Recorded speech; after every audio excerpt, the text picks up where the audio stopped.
Good evening, everybody. I am calling. This is the meeting to order. This is the Wakefield Conservation Commission meeting for Tuesday, June 2nd, 2026 at 7 p.m. I'm Eleanor Axelrod, the co-chair, stepping in for Paul Wendelgas, the chair, who is unable to attend the meeting this evening. I'm going to do a quick roll call. If you can just confirm you're here. Drew, Here. Barbara, Here. Jennifer, Here. and then I myself am here. I also want to make note that we are joined by our conservation agent, Ethan Fleming, and our conservation clerk, Judy Green. So our first order of business is to approve the meeting minutes for May 12th, the site visit for May 19th, and the meeting for May 19th. Has everybody had a chance to review them, and is there any discussion?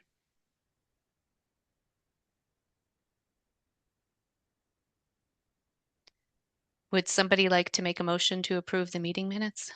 Make a motion to approve the minutes from May 19th um, for the commission The 12th as well. of the 12th. Sorry. There are three sets. Can I get a second? I second. Thank you. All in favor? Barbara, Yes. Jennifer, Yes. Drew, Yep. and I myself am a yes. That takes care of the meeting minutes. The first item that was slated on our agenda was for 7:05, and that was for DEP 313652 Pack Self-Storage of Wakefield LLC, care of Chris Capizzoli, 50 Quantico Parkway. This matter has been continued to June 16th at the applicant's request. I just want to confirm if there's any member of the public that has joined for that hearing. Okay. Seeing none. Okay. You can do a raise of hands. Okay, seeing none. So if you have tuned in for that particular hearing, it is continued till the 16th, and we will move on to other business. So the first matter before us is 10 4th Street, discuss possible wetlands violations. And I'd like to open it up first to Ethan Fleming to introduce the topic. And then I'm going to turn it over to the Conservation Commission members to discuss the issues at hand. And then we will hear from the homeowners. So Ethan, can you proceed? So I heard a report of a potential wetland violation at the site across from this homeowner's house at 10 4th Street. So I took a drive by and confirmed that I had some concerns with what I saw. I reached out to the homeowners and they came into my office to discuss. And you guys all saw the materials that I sent along. Those are what they provided with me with some background of what was done. So it seems like there was a bit of trash and debris that they're looking to clean up. Cleared some of the area, spread some gravel. Then in the process, sort of had filled in or filled in next to a wetland. So I think they're here today. If they want to give us some more background on that, that'd be great.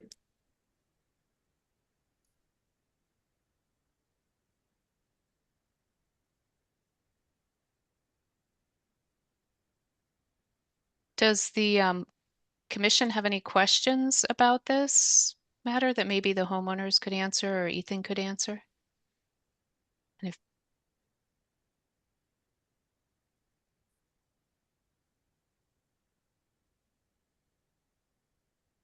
I would be interested in hearing from the homeowners as to how this progressed to be something that was noted by our commission.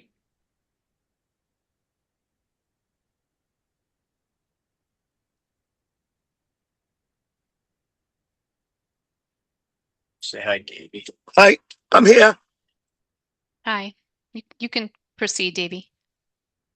Oh, I didn't hear nothing. I just pulled the truck over. Okay. Oh, well, you, Barbara, do you want to repeat your question? sorry. That's okay. I would be helpful to me to hear from the owners as to how this site progressed to a point where our commission was notified and is now looking into it. Okay. What it was, ma'am, I bought the house next to it. There was 7 sheds there, and there was an old farm there with dead animals. The smell was unbelievable. We can't believe in 40 years nobody went there. It's unbelievable. We found cars that were buried. We found batteries. We found there was a whole graveyard of bones. The stink was so bad it was like garbage. We didn't take down no trees or nothing. I sent in the receipts to you guys. I filled 13 dumpsters at $850 a piece to clean that place up. But I never put nothing down. The only thing I did for all the kids in the neighborhood, I built a sandbox. So I think somebody got mad about the kids playing there in the sand. But every kid in the neighborhood goes there. But every neighbor come up to me and said, Davey, thank you for cleaning up this place. It's been 40 years of rats, stink, dirt. Unbelievable. Quick disposal took 13 or 14 dumpsters away. I didn't hit one tree. Matter of fact, it didn't hit nothing like that. Somebody called because they had the sandbox. Okay. And I'm willing to put 10 trees in, one of those nylon fences with hay, anything if I could just keep the sandbox just for the children. And all the neighbors come over. I could have had them all come in tonight, but I got messed up in the truck. See, the people that had this house before us had animals they didn't take care of. They had goats, pigs, chickens, rabbits, and they all died from not feeding them. So when we tore those sheds down, the smell was so bad. I mean, you would choke. So every neighbor that comes by with their dog and their kids and playing in the sand, they said, Davey, thank you so much for cleaning this up. We don't know how we got away with it all those years. So I more or less cleaned up. I didn't do nothing else. But it cost me $850 times 13, the dumpsters. So somebody called because they seen all the neighborhood kids playing in the sandbox. But like you said, if whatever I got to do, I'll do. As soon as I got the letter, I went right down to the office, see Mr. Fleming, because my buddy used to be Jimmy Luciani, but he had a stroke. He used to do that same stuff, and we go way back. And he was even saying, "Jesus, what a difference!" But whatever you think, ma'am. Well, thank you for your tale. I appreciate hearing it from you. Thank you.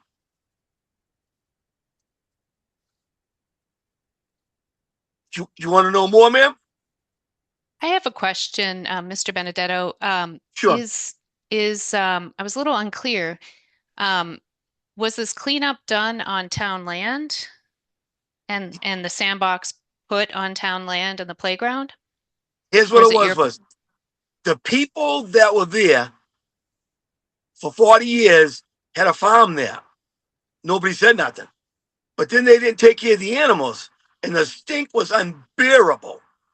So the bank said to me, David, can't buy that house. That's an eyesore. The smell alone, the rats, the seagulls, the raccoons, and all the dead carcasses. So I said to the bank, how about if I clean it up? Well, it's going to cost you $850 a dumpster. I filled 13 of them. And then I said, okay, I did a nice job cleaning up spoils. Everybody loved it. I figured maybe I'll throw a little sandbox up for the kids to play in it. Nothing big and structural. But like I said, if you want to make it more of your wetlands, I'll put up 4, 5, 10 trees. I'll even put up one of those fences made out of nylon with hay in front of it. Because it ain't like there's vehicles on it. It's a sandbox with every kid in the neighborhood. But why the neighbors love it is we cleaned all the shacks up, took the cars out of there, the batteries out of there, and one more time, the smell was brutal. And I don't know how anybody called because it's weird.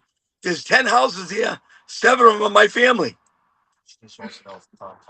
But there is one lady that doesn't have kids, and I'm not going to say her name. She complains about them going up the street with the bicycle. So, but if I'm in the wrong, I'm in the wrong. You know, I'm not trying to cover that up. You know, appreciate anything you can do to help me. I mean, I'll never get that money back. So,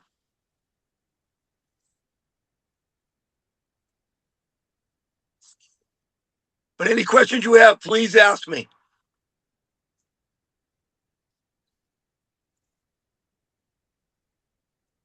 Well,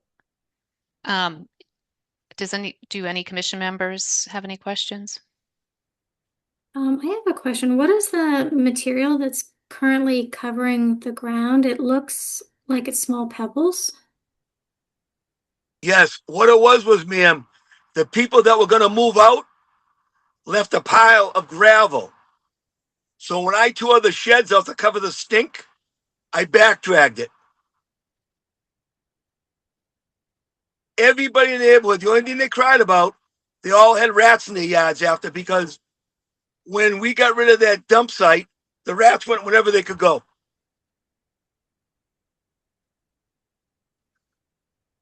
I mean, it went on for 30, 40 years. It's unbelievable. Unbelievable. I should have took pictures of all the dead animals, but that was too gross. You know what I mean?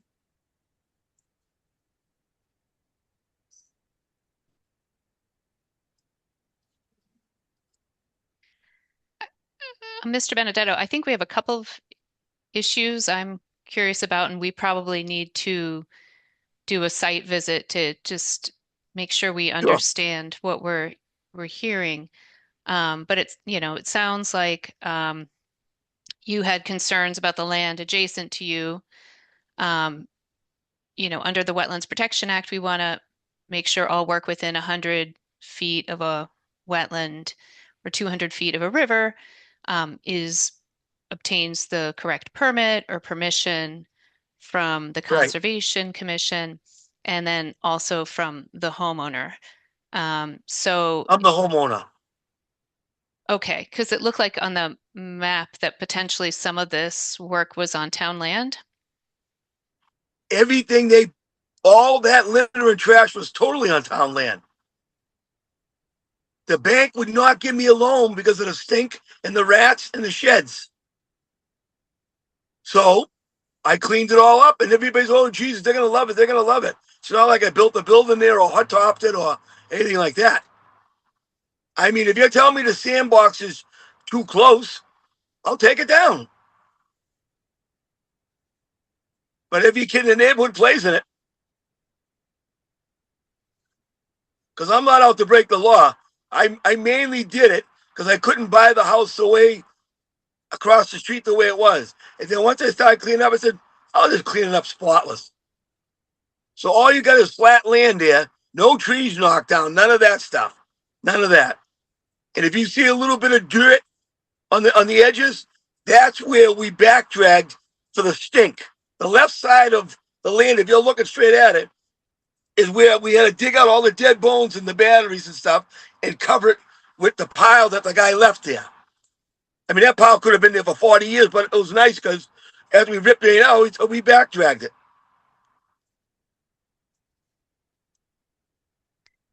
Sorry, what does backdragging mean?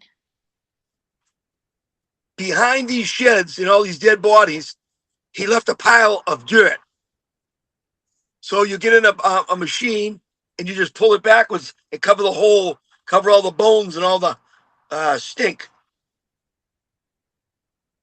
I went and met with Mr. Fleming. Did you see all the pictures I gave him? Ma'am? I wasn't sure if they were from you, like who they were from, to be honest. Yeah, I brought them to him to Okay. show him exactly what we moved out of there. And I brought him the 13 slips from quick disposal that we paid $8.50 a piece to take it out of there. I mean, the neighbors are tickled silly.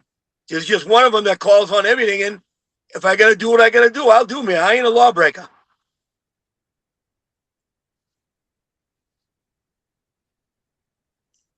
All I do is work. All I do.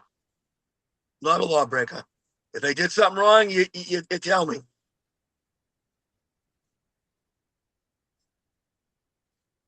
And this lady here, whoever called, gotta be pretty mean because I've been battling cancer. I had 3 different cancers, and now I have stage 4 bone. So anybody to call and try to ruin my last or whatever, hurrah, isn't a human in my book. But if I broke the law, ma'am, you tell me, and we'll do what we got to do.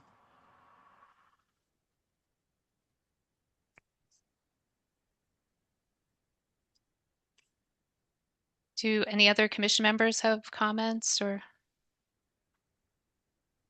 When did I think you? Oh, sorry. Go ahead, Jennifer.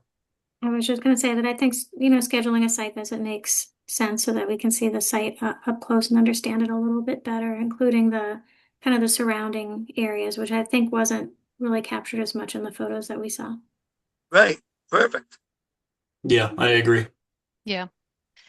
I think one of the things we have to establish is, if this is work we would have permitted or not. So that's the bottom line and where it took place and how close to the resource area.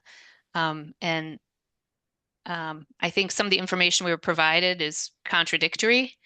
So it probably is most helpful if we can go in person and see it Definitely. ourselves. Yeah. Definitely. And then just kind of take a look at the historic And images. like I said, ma'am, when you look at the left side of it, you see about 3 or 4 wheelbarrows full of dirt, like near the edge. That's where I didn't finish backdragging to cover the stink. You know, how long Okay. before you think you'll be getting back to me? Uh, well, I think we can do a site visit either on our own because it seems like all the work we can view from the Third Street. Do you agree? Do what, ma'am? Look Uh, from 3rd Street? Yeah. yeah, commission members can just walk down Third Street and look at whatever the site. That's this, Yeah. Yeah. You could yeah. see where that young lady said there was some rock there. Like I said, he left a pile. We pulled it back.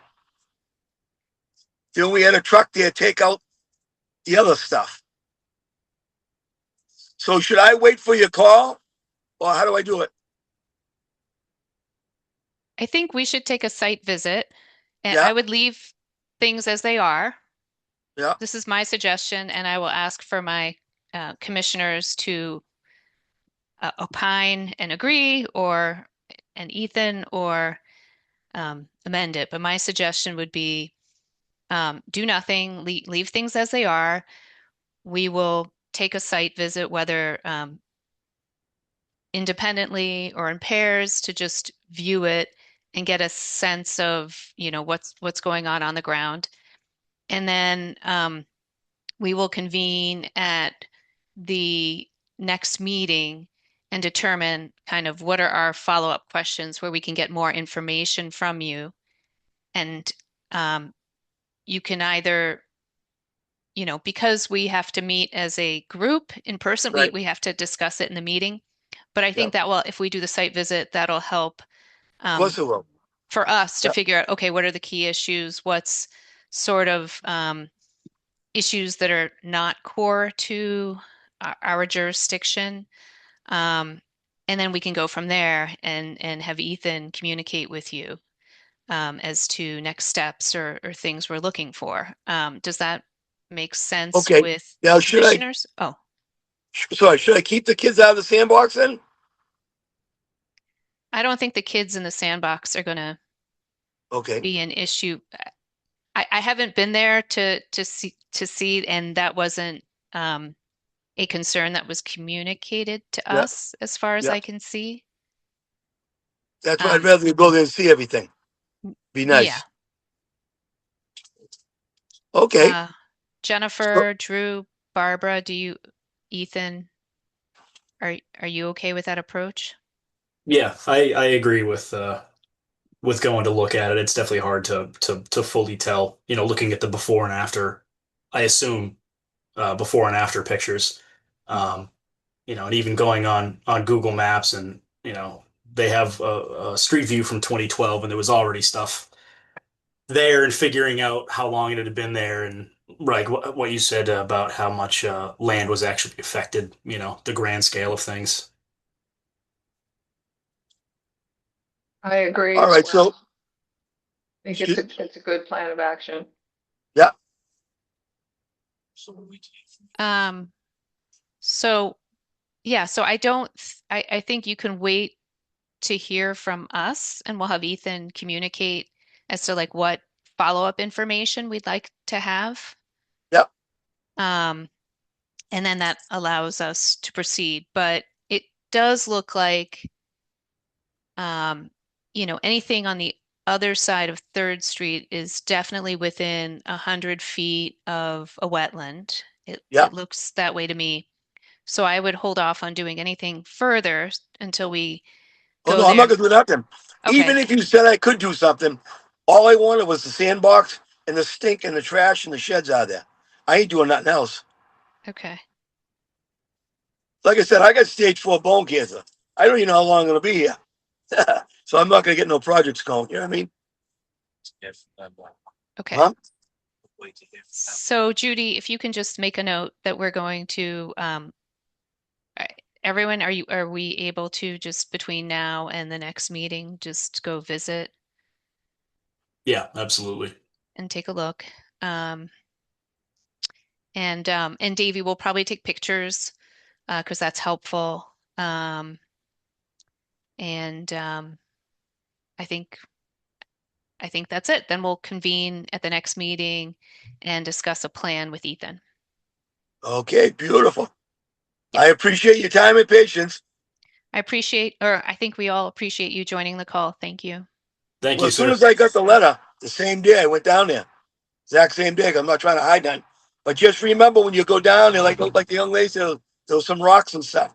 That's what was dumped there to backdrag it. I was lucky it was there for the shed, you know. You'll see where the shed was. You know what I mean? If that young man said that he have aerial shots, they'll show you 5 or 6 sheds in those aerial shots that was somebody else's. You know what I mean? So Hmm. you go look at it, like you said, we'll go from there. Okay. Thank you. But I appreciate you guys' time. Believe me, I know you're busy. Thank Thanks. you. Thanks Thank for you. joining us.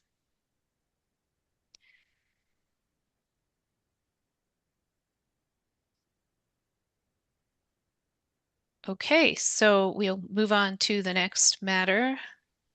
Thank you. Thank you so much.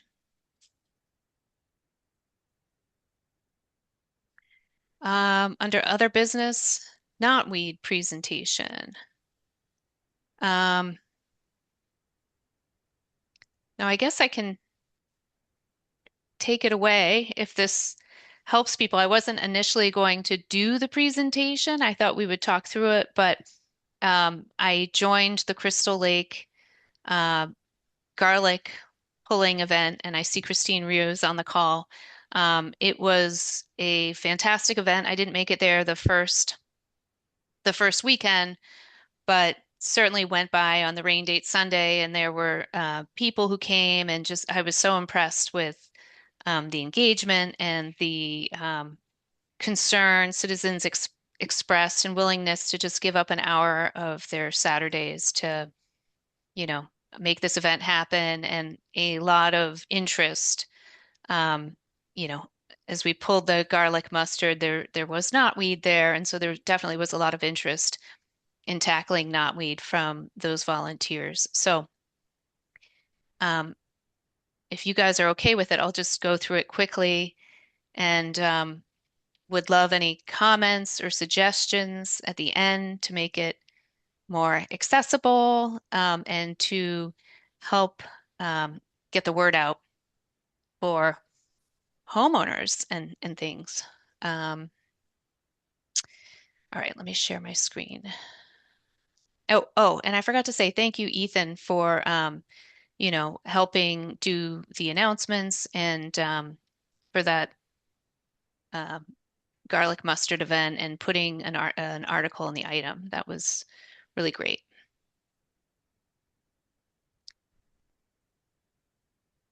So, can everybody see my screen?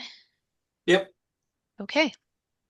So, I tried to look at some of the knotweed in Wakefield and tried to pull in actual images that we saw around town. Um, in this, of course, you guys know what knotweed is. It's from Japan. It is not native. It's considered one of the world's worst invasive species. Um, and it's pretty impressive how destructive it can be. It basically evolved in Japan to grow under volcanoes and can be sort of sedentary, if you will, for 20 years and then burst through sort of hardened lava. So sidewalks, culverts, parking lots, foundations, no problem. The rhizomes can go through those. Um, they are a big problem for town infrastructure, including underground conduits, culverts, septic systems. They can pose road hazards, impairing visibility from the side of the road. And I think from an economic perspective, it can really devalue your land.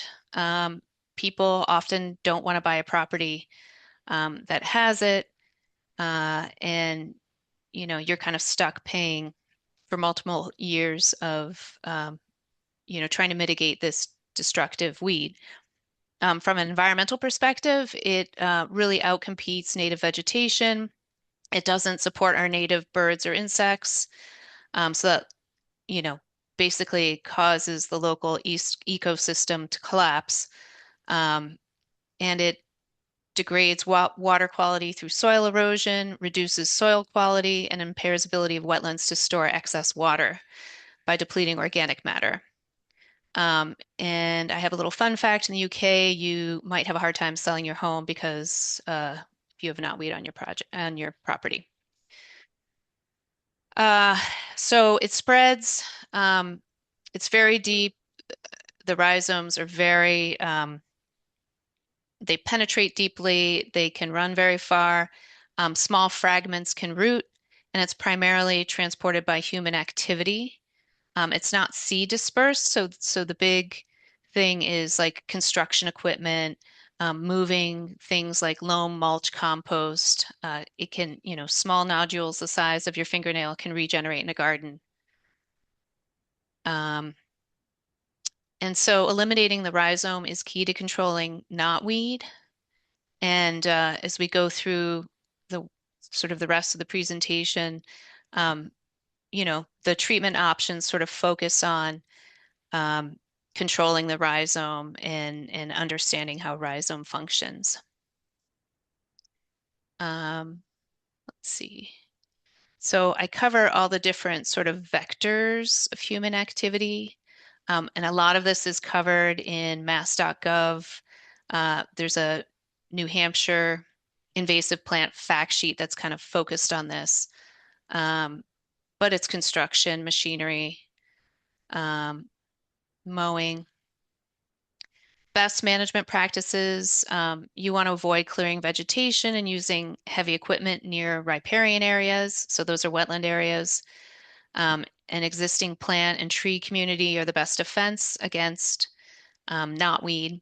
You want to minimize soil disturbance, inspect your work sites before beginning, adopt mitigation measures if you see it there. The suggestion is from Mass Gov BMPs is that you leave a 20-foot buffer.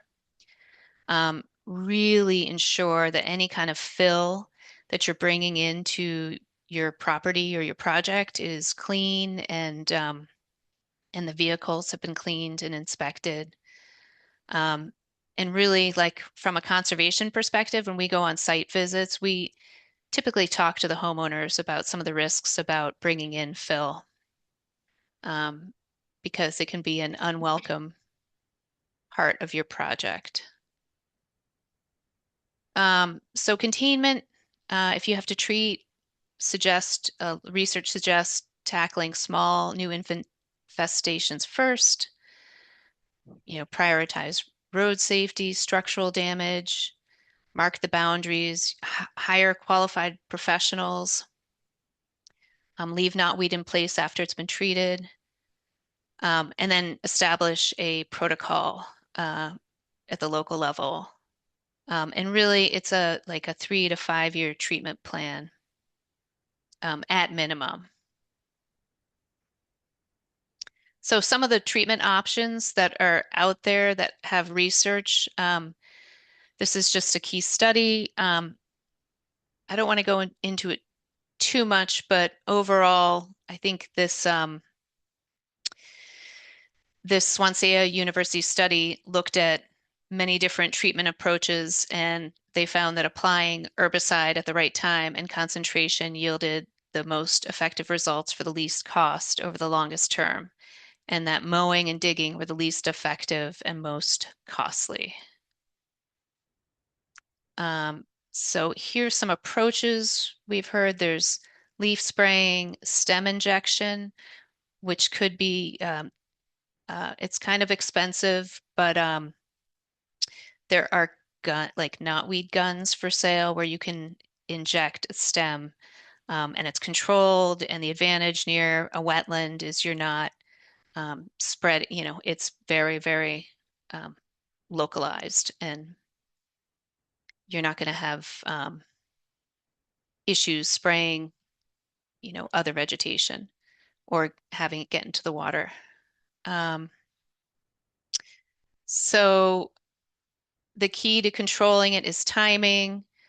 Um, Typically, treatment occurs in August, September window when the plant is sort of, it's after it's flowered and it's drawing down nutrients back to the roots.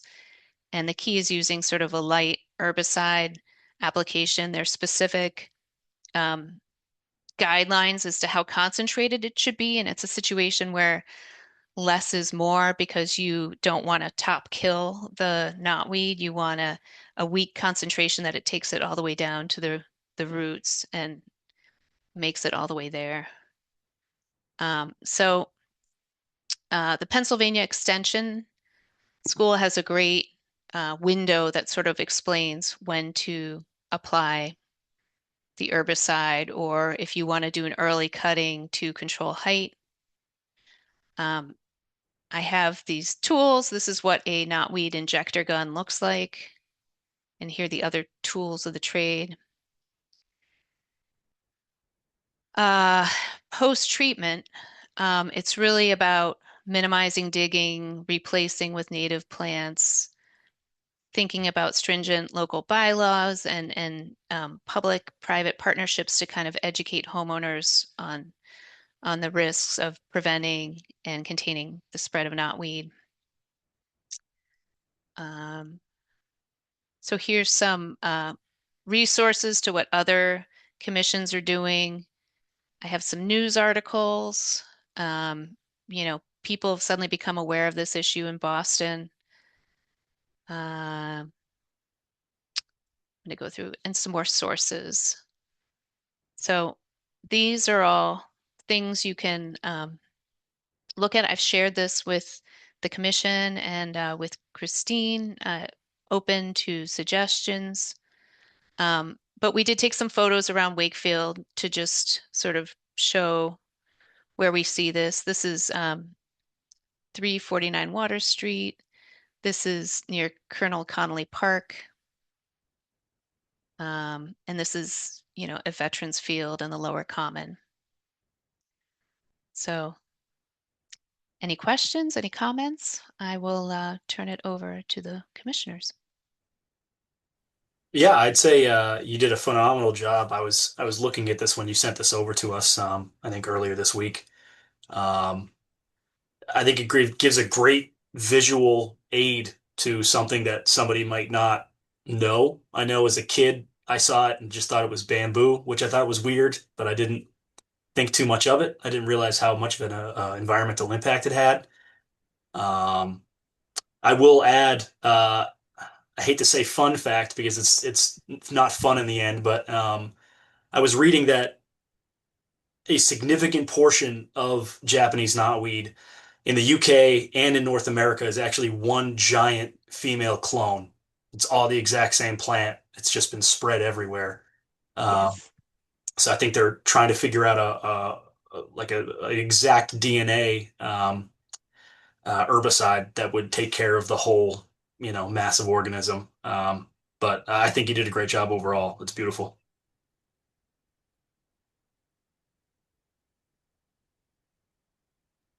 Yeah, I agree. I think this is a great resource for the public. Also, I think a good resource for my understanding is this has been shared with like a town hall, right? DPW, Not DPW yet, not but we DPW. could Okay. share it. Yeah. Okay. Um, I mean, you can see it in a lot of different places in Wakefield. Sometimes you see it on private property. You see a fair amount of it on public property, right of ways, areas that have been developed recently, kind of brought in with machinery and fill. I think this is a great resource for people.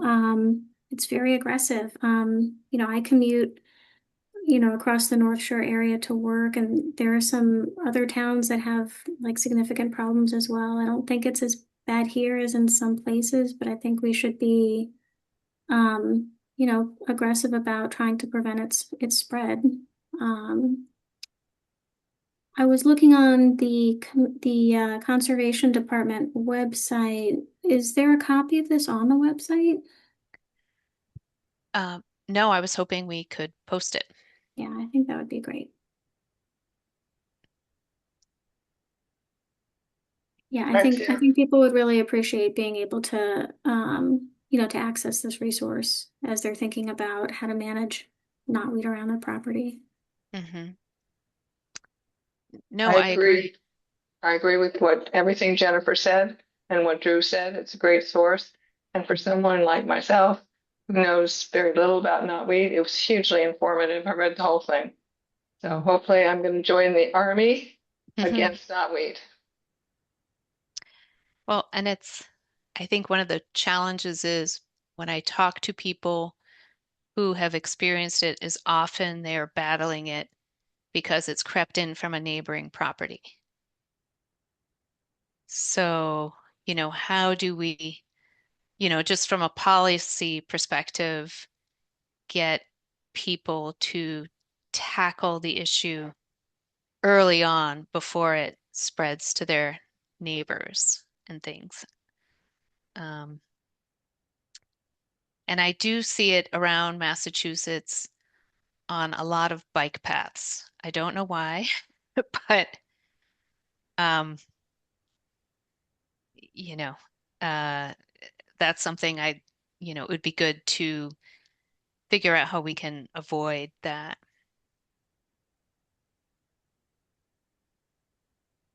Well, I think one of the I mean, I suspect that one of the reasons that you see it a lot in right of ways is because those areas get those are in, I think, kind of the public mowing. And Hmm. so the machines, I mean, this is just what it looks like when you drive up some of these streets. Like this photo is Oak Street. When you drive past this large um, knotweed growth. If you keep driving, you'll see smaller ones within a couple of blocks that are just starting out, you know. Hmm. So it really does seem like they're being, potentially carried, along roadways on equipment. Hmm. Yeah. Oh, go ahead.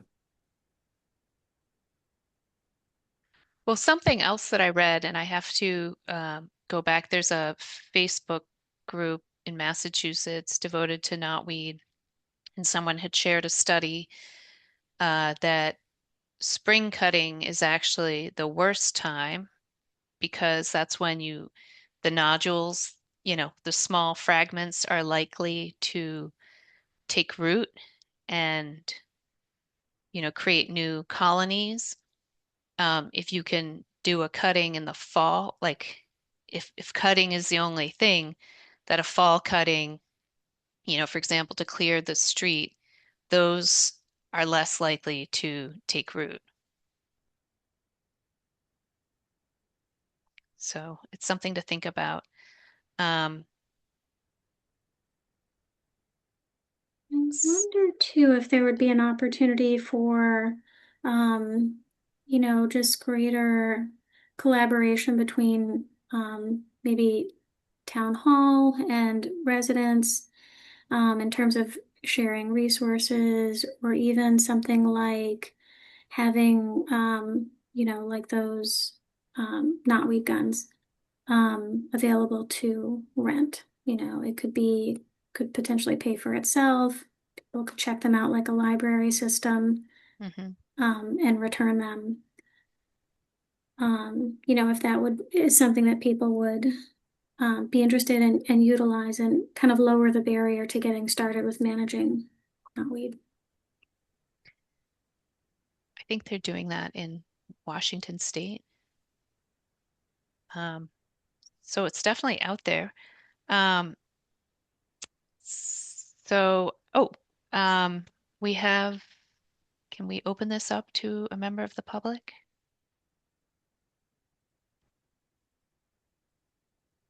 I see Christine Ryu has a question or has her hand raised. Hi. Uh, yeah. No, I was enjoying listening to you all discuss it. I didn't want to interrupt that. If you want to continue with your ideas, I can come afterwards, or I can just say a few things now.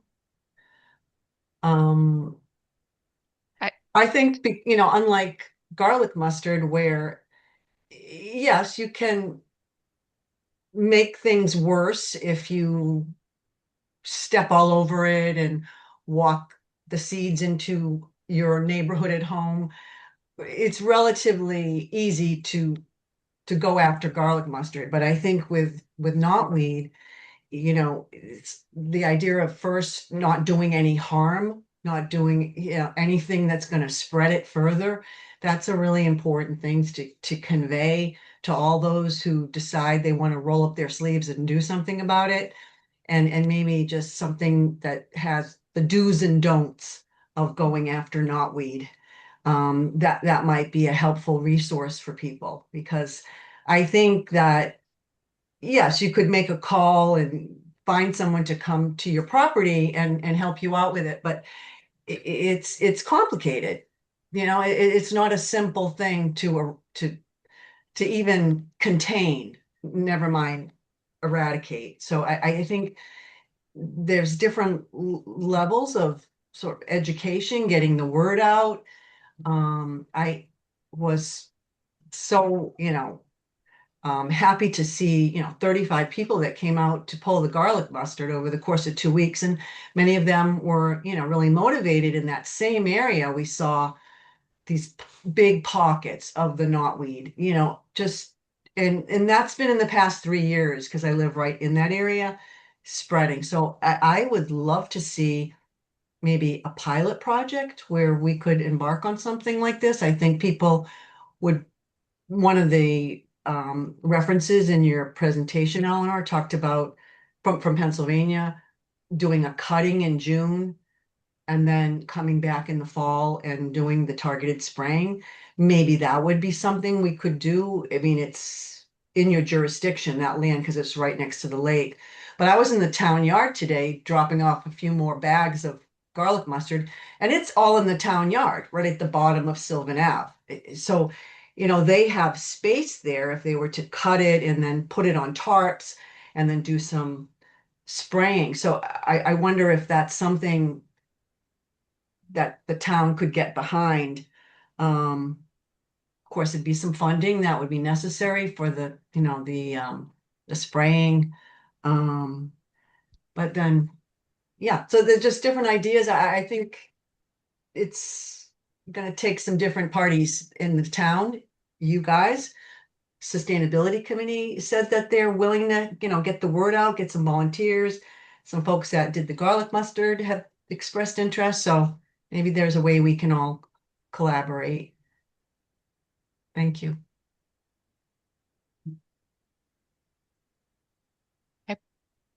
I appreciate that. And I think your garlic mustard event was a good, actually, pilot program that potentially we could build on. I Barbara? think creating awareness broadly is really important. I would say the average homeowner probably doesn't know what knotweed looks like necessarily. So the more we can post, I don't know all the different mechanisms that are available, but I think awareness is huge in almost any campaign. Um, so I would vote for whatever we can do to create more awareness because it's a terrible thing.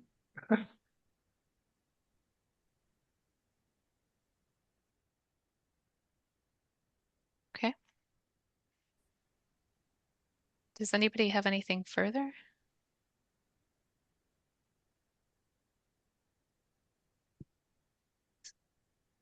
So Ethan, would it work if I PDF this version and we have you post it on the website? Yep. Okay. Do we need to make a motion to have it posted on the website?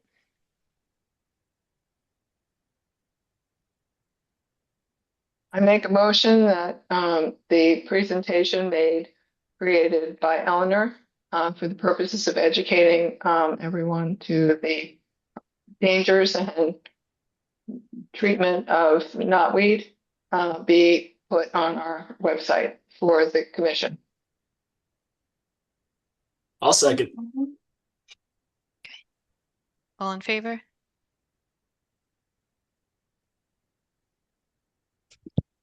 Oh, sorry, I should call your names. Barbara, Yes, um, Jennifer, Yes. Drew, Yes. and I myself am a yes. Thank you, Christine. I think we can move on to the next topic.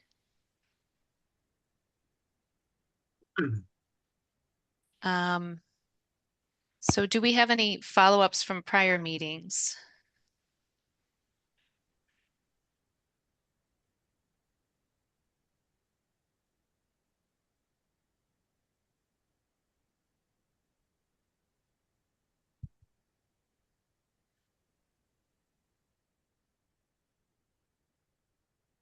Oh, I'm going to We stop talked sharing. Hang on a second.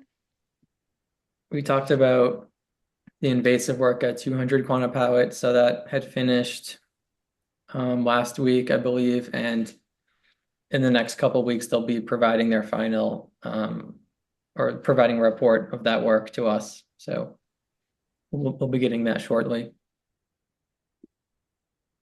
And then were we going to schedule a follow-up, I guess, a site visit for the vocational school?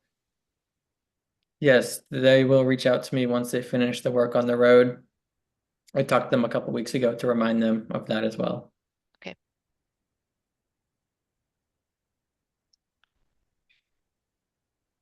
So they're going to finish the road construction and then open up the stormwater systems, and then you can get on site to see it all.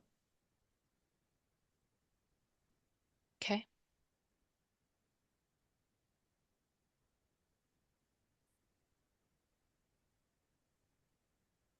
Does anybody else have any follow-ups?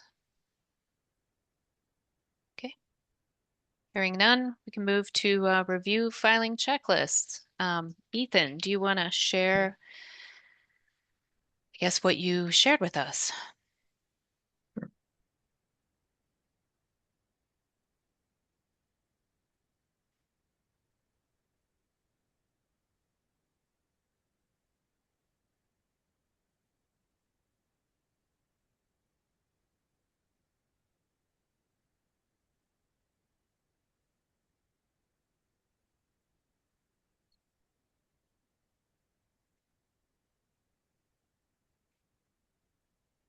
So this is a checklist similar to the ones I used to review filings. I just updated it to be specific to what we do here in Wakefield. So it's sort of once you receive a filing all the way up to reviewing it having it on a meeting and making a site visit. So this is more of like an internal document to have.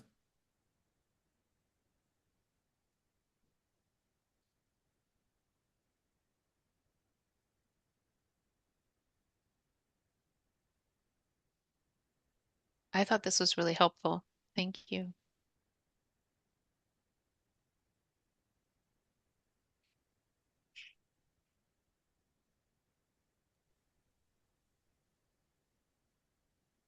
It's pretty much the same as what we already do. It's just listing it out to make it easier to see. And then when you make a site visit, or when I make a site visit, filling this out to have that along with the file as well.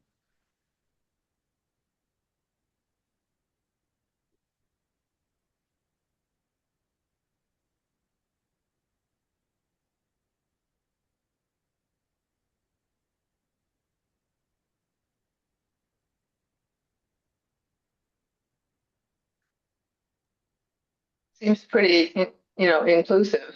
Um, and also another good resource for me, just follow the progress of, just looking at the form without filling it out, just looking at the progress of the case.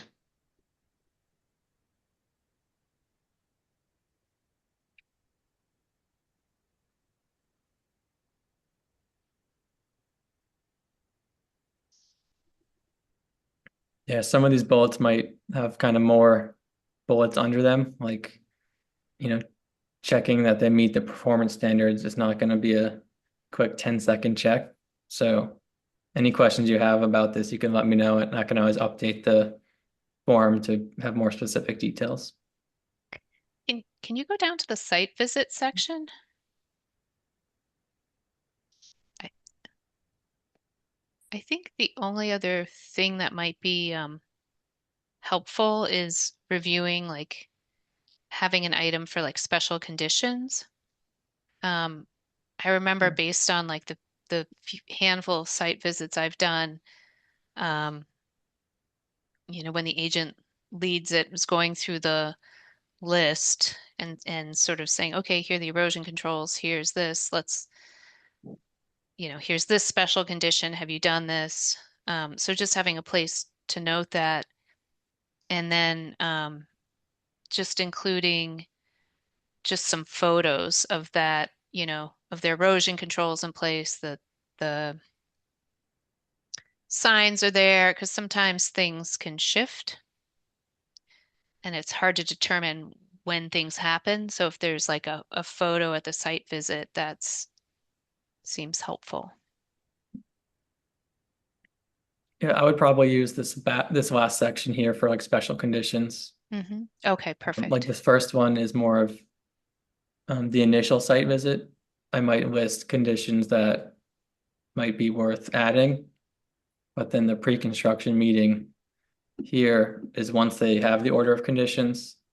So they have the special conditions. I'll probably make a note in that last box here of just special conditions that are worth mentioning on top of the rest of the conditions. That's more what I was thinking of that section. I know it's the same box as the one above, but it'll have that type of use in this case.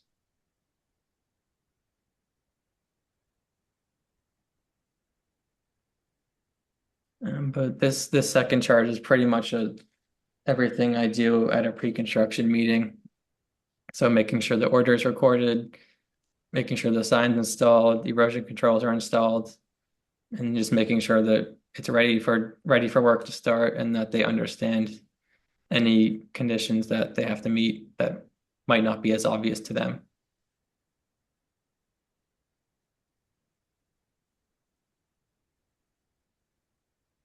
Do you currently complete this for every project, or is this kind of new? I don't have this checklist, but check off, I review all of this information. Yep. So usually you wouldn't keep a record of each one, but once they have permission to start work, that means that they've met all the necessary conditions. It's just that might vary depending on the project. like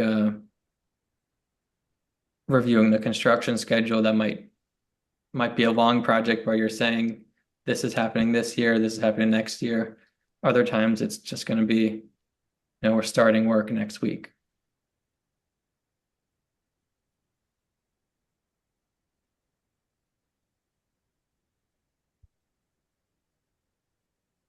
Does anyone have questions? So it sounds like this is one of the main purposes of this is to be like a sort of a project management tool, right? For, Ethan and, perhaps Elaine too, to keep track of what's done, what needs to be done. Is that fair to say? Yeah, it's more for me. And I Uh-huh. usually use, like I made this checklist based off of another one that I used. That wasn't Wakefield specific, but I just, anything, like if they mention a bylaw, I would just skip it over. But everything here is stuff that we do in our project review. Mhm. So yeah, same Um, as what I've always done, just on a different checklist. yeah, yeah, okay. I've used lots of checklists for documentation, and one thing I would suggest as far as this being like a kind of a project management tool would be having it looks you have a column on the left which could serve as like a checkbox for like complete. But it might be good to make that a little bit more clear and have maybe even the word complete and utilize it that way. I'm thinking because if you do that, if you use that column to check things off that are done, you could get a much quicker impression about what's done, what's not done, um, if you're checking things off. Whereas if you're not checking things off and it's all kind of in comments, it takes a lot longer to kind of get up to speed and see, okay, where am I at? What's done? What's missing?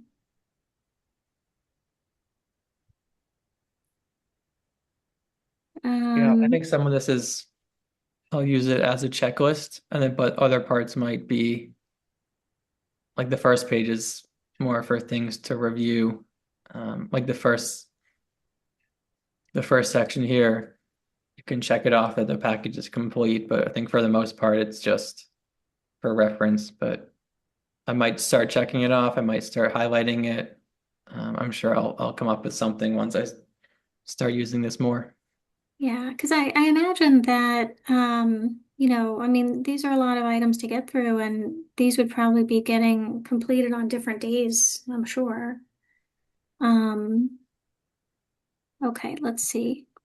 Um, I'm looking for, does something on the list say that the commission has, like, the public hearing has been held, it's been voted on and closed? I don't think so. This is more for before the hearing, but I think that makes a lot of sense. Probably stick that on the second page or at the end of Yeah, the first page. yeah. I think especially if, especially if you keep this as a record, just having like what hearing was the vote might be useful information to have written down on this. I also saw a reference to the Concom tracking spreadsheet, and that's a spreadsheet that exists. Yeah, that's just something that we have on our computer in the office. Hmm. It's just a list of like every permit that we've had. So NOIs, RDAs. So anytime a site comes up, I can just search an address and it'll show me anything. Hmm. Hmm. Okay. And then this will be saved as part of the file. Yeah. Okay. All right.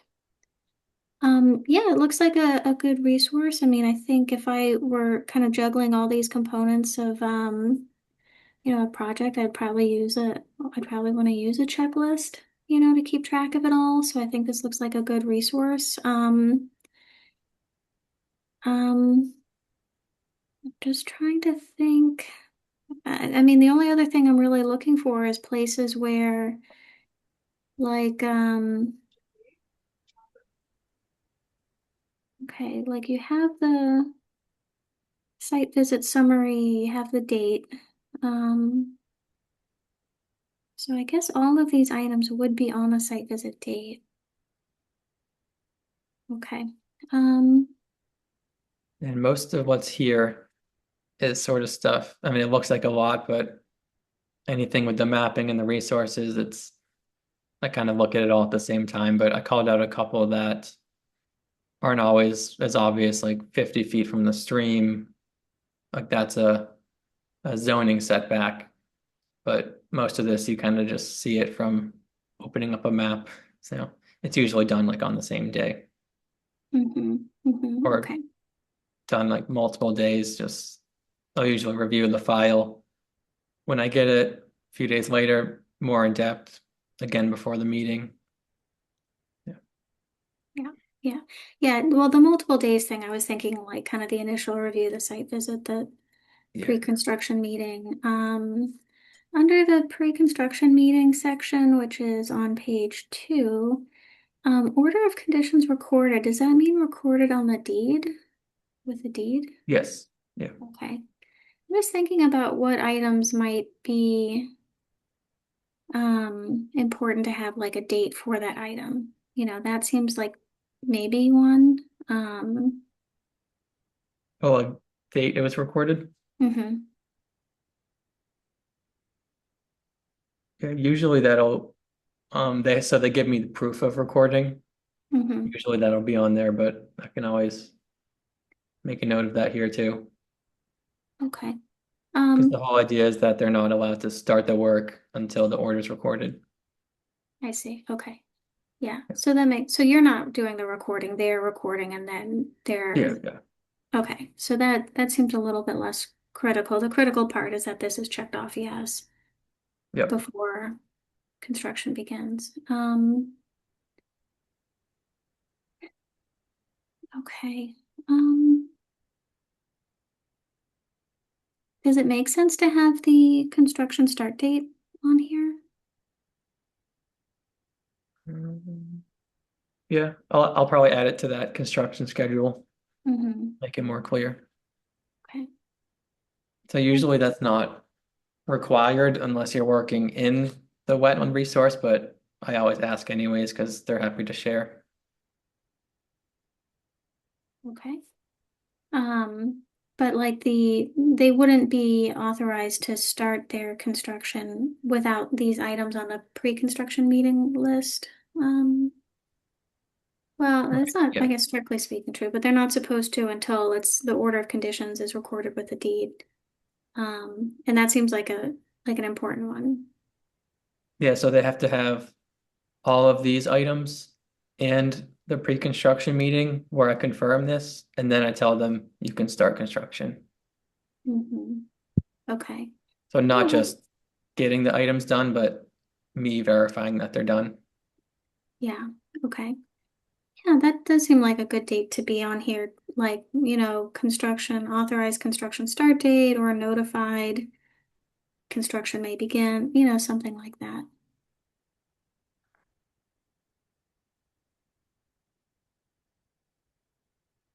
And would there ever be, times where you and Elaine would be dividing this up, where you might both have to be filling this out? Mm, Probably not. I'll probably just like if I have her look at a file, I'll probably give her my checklist and Mm-hmm. just to make it easier for her, go from there. Okay. All right. I do see it has completed by, which, yeah, I think is important. Okay. I think those are all of my questions about it. And I can always update it if you think of something in the next couple of weeks, next few months, we can always change it as we go. I had a question on the pre-construction. Sometimes, well, I guess do we do you ever have a situation where um, the project removes trees before they have the order of conditions recorded. I've never had that happen. That They wouldn't be wait. allowed if that's, well, they would either need permission to remove the trees, or if it was approved in the order, they'd have to wait till Okay. till after the pre-construction meeting. But I've never had that happen. Okay. No, I definitely think if uh I would find it helpful seeing, a completed checklist as I'm reviewing a new project, because then, you know, I think I could see, oh, Ethan already checked this. I don't have to think about this. I can focus on these other things or focus on the performance standards. I think it would make our review a little faster. Mhm. Would you want a separate, like there are separate checklists that might be for like you guys reviewing it, where I could say this is, you would check the resource present, check doesn't meet the standards. Would you want a separate checklist, or does this kind of cover what you would want to see? I think this covers it. I would, um, I'm not sure how you're completing it, but yes, no, NA might be um, helpful, yes, no, NA comment kind of thing. Um, yeah, and I don't know if it makes sense to have the NOI and this like site visit pre-construction piece as part of the same checklist, but I would leave that up to you. Mhm. I mean, they could be separate documents. Yeah, I'll usually I'll probably print this out when I do it. So Hmm. like once it's printed, it kind of becomes separate, but Hmm. I just did it because it's faster to make it in one document, but Yeah, I'll yeah. probably separate it. Um, but I do like having the site visits on this one because I can kind of keep them together, but I can Okay. also use those for other sites as well without NOI checklists. Okay. Perfect. Whatever works for you.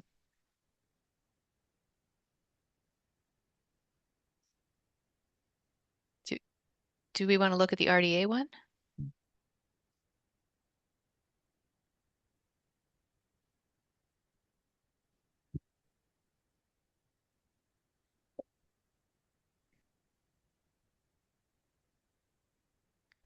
So this one I think is, hold up, similar to the NOI, just kind of simpler as RDAs tend to be. And then the other document we can look at was a checklist that might be for applicants, if that's something you want to start providing people with, but we can look at this one first.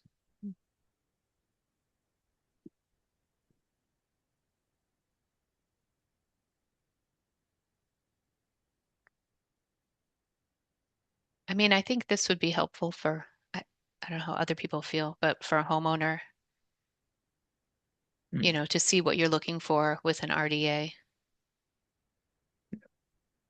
Um, The only tricky part is sometimes you'll want like a survey and a plan. Other times you just need like a little sketch. So I try not to have people come in with doing a whole engineered plan if it's not necessary. So we can look at, I think I'll point it out in the other document we look at after. yeah. But this one was more for in the office, and then one for homeowners would be separate, a little more specific to what would be useful for them. Yeah, I think I would agree about having a different checklist available to the homeowners because there's just so much on here that, I mean, I think we can tell for the agent to do, but for a homeowner, they may spend time figuring out what do I need to do for this, Yeah, before reaching out, only to realize that it's not for them to do. yeah, usually with an RDA, I mean, 9 out of 10 times they're just reaching out to me anyways, saying, I want to do this work. What do I have to do? And that's where I'll say he'll do an RDA. This is the information we'll need. So they're usually just reaching out to me first anyways, but this will be good to be able to supply a checklist if it applies to them.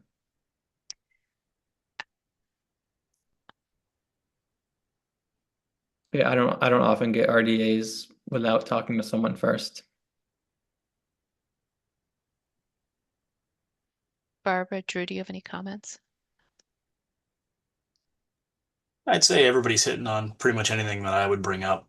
Um, I think in general, yeah, it's a great way to organize it. People can understand, the process, line by line. I created a form similar to this in my real estate career because I often had to do see the house first before we would come to a price or before I would say I would take the listing.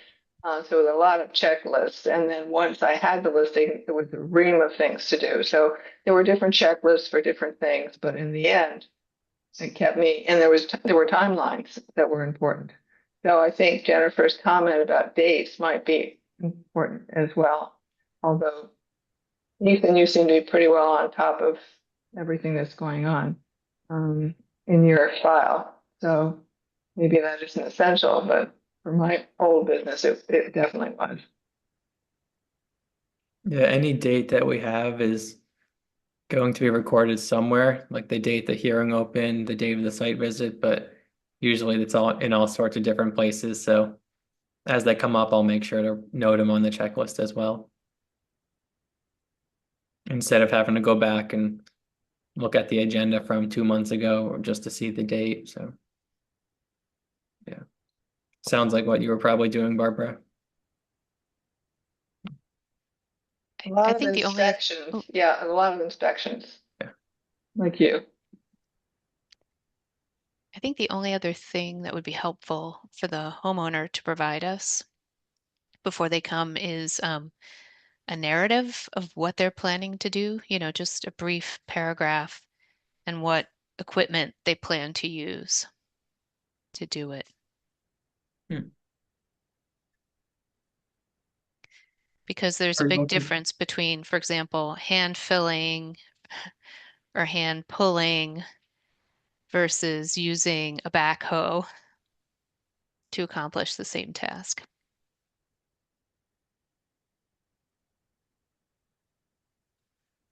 Do you think it would be appropriate at times to just include the narrative on the RDA, or would a separate page still be better for that? I guess it depends on how long the I, narrative is, but I mean, if there's a space to include it on the RDA, that's fine. Um,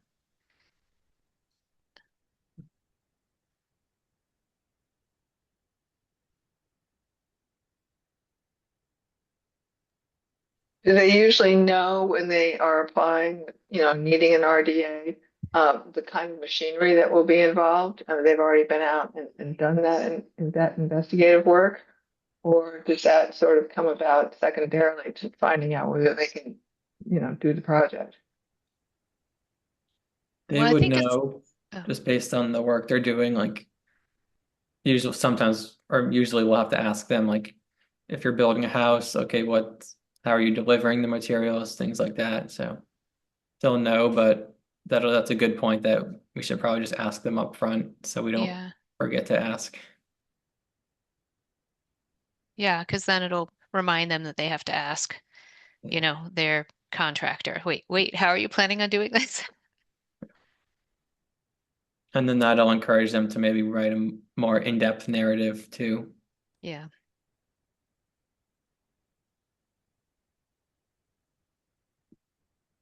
No, but this is super helpful and yeah.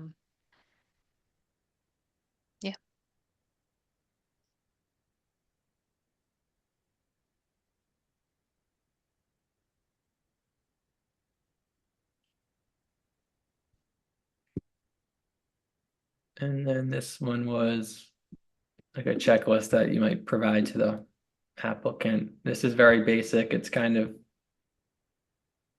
if you do end up wanting to provide a checklist, that's, you can consider what you want to include. So if you did, I'll probably just start this from scratch, but this is at least Mhm. a reference point. Like I said before, you might not always need an engineer stamped plan, so kind of you start basic, and then if you need more information, you can build onto it from there. Yeah. I think and you can even add to this like narrative description Yeah. of the work and the equipment you plan to use.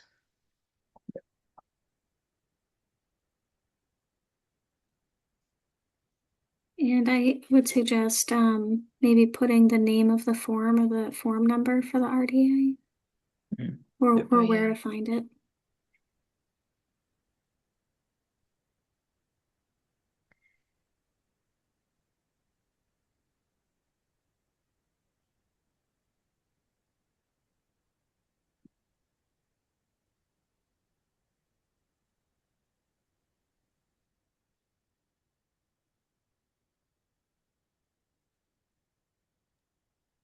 And I think where it says legal notice fee, that's a copy of the legal notice fee, right? Usually we will get the check and then we'll send it along to the item. Okay. Yeah.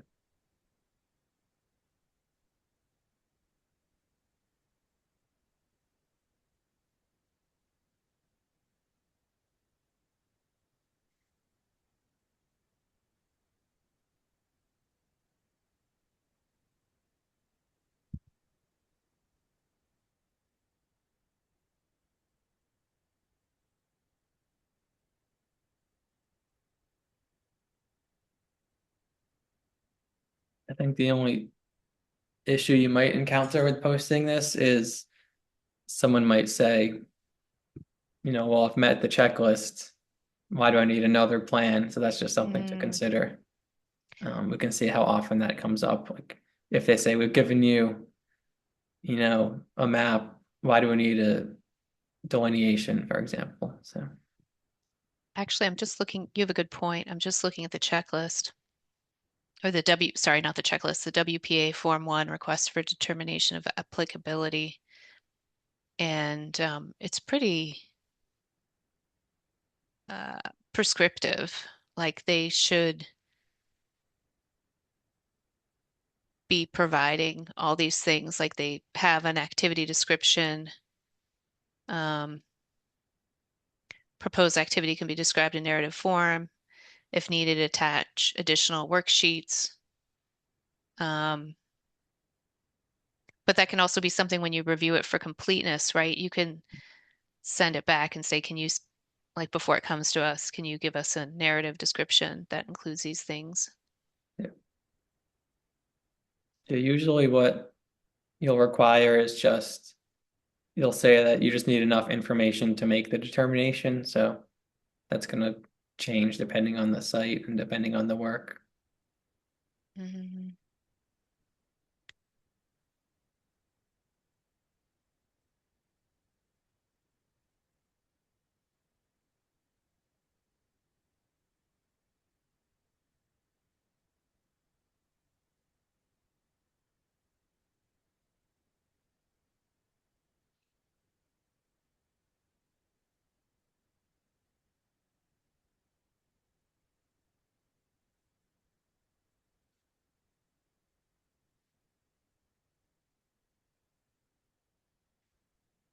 Honestly, I think what would be helpful for us is actually reviewing the WPA Form 2 when reviewing the project. So we sort of know how to complete it because there's a couple of different questions they ask.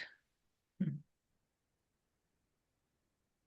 you want to look at that now? I mean, like the Yeah, if you want to determination pull it form. up just really quickly.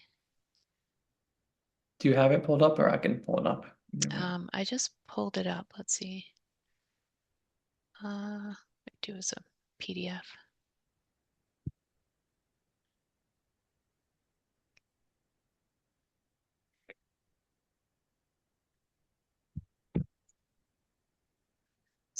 Oop, share.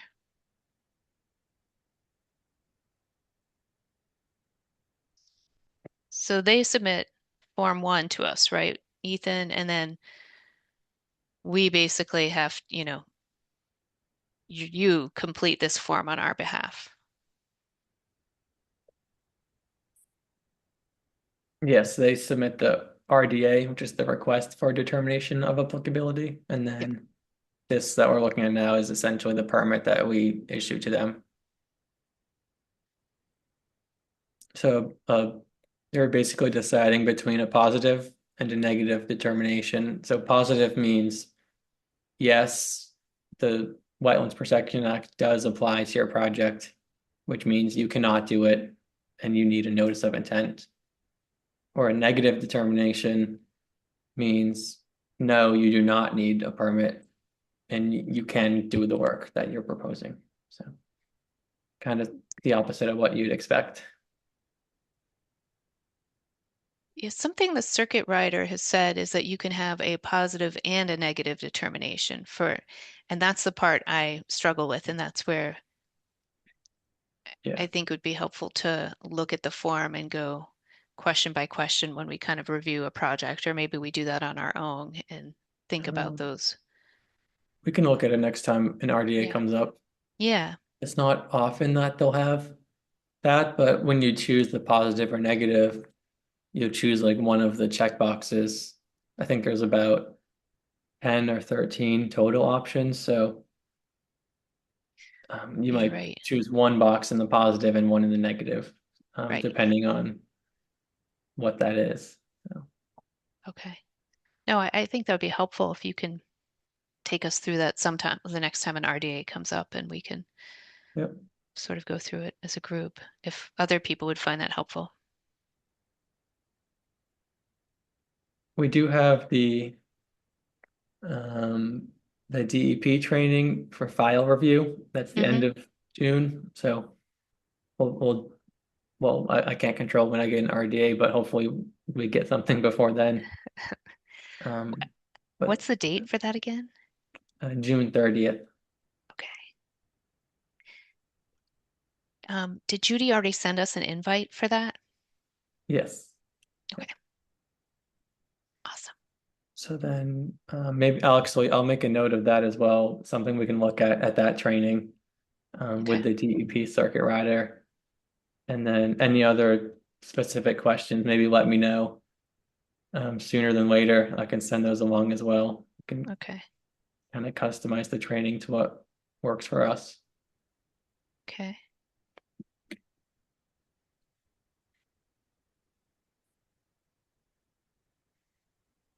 Okay, moving along. The next item on our agenda is update on enforcement matters, policies and next steps.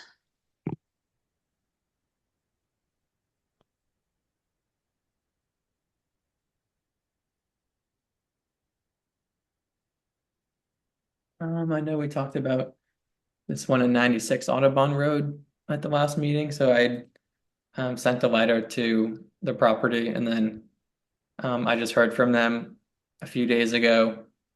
So they said they're out of the office for the next week or two, but then I think they said until June 12th.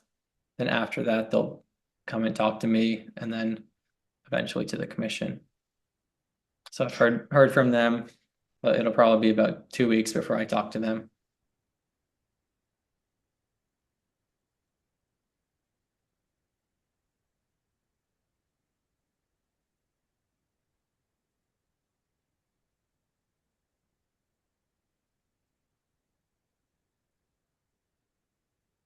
Does anyone have any questions?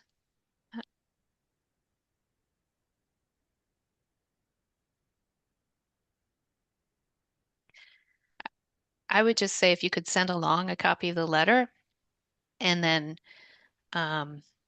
if it makes sense to do a site visit just to help them strategize around sort of, maybe some prevention strategies And I think and what I was looking cleanup to, approach. Yeah. I was looking to request, like talk to them, request access to the site to document the violations, Okay. and then anything I see I'll recommend, immediate erosion controls or whatever necessary. So it's really Okay. just the first step of working with them to figure out what's going on.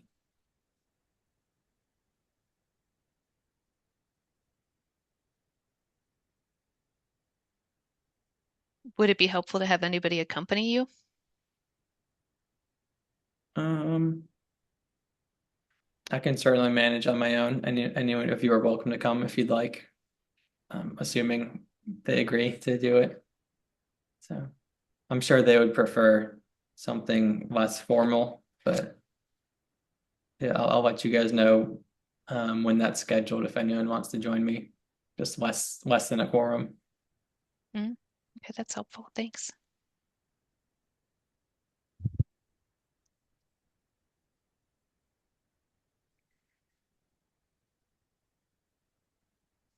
I know Paul and I had shared like a policy document with Erin. I don't know if she shared it with you. It was taken from another commission. Um, and I can share that with the group, but it just sort of outlined kind of the enforcement approach and sort of just lays out what happens so the homeowner knows what to expect and commissioners know what to expect. And um, it's a policy, so it's tough to, is if we're all following the policy, then it's consistent. So I don't know if Erin shared that with you. Yes, I think I saw that. Okay. I don't recall exactly what it was, but I think I know what you're talking about. I'll take a look at that as well and see if that can help us in these enforcement cases. I read something, I don't know, I read so much. There's so much information for me to catch up on. There was a discussion of enforcement and uh, some examples of different townships and what their enforcement letters or documents look like. I thought the one from Ipswich seemed pretty straightforward and reasonable.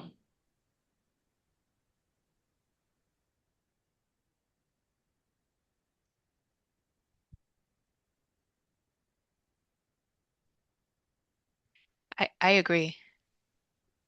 I think there was another, Weston was also a good one. Was the document that you're referring to, was that shared with the commission? I know we got some emails this afternoon with a lot of linked. Oh, Jane, I'm gonna forward it. Let's see.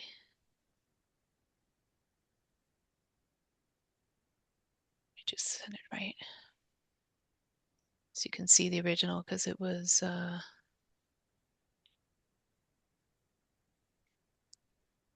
just had links mostly. I can I can share. Let's see.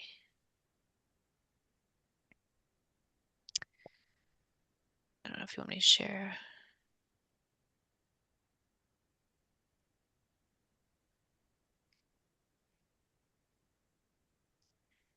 So this was I just sent this to you guys. I just researched what other towns were doing and pulled in links, and some of this is on the Mac website. Um, so this just kind of lays out the steps. Um,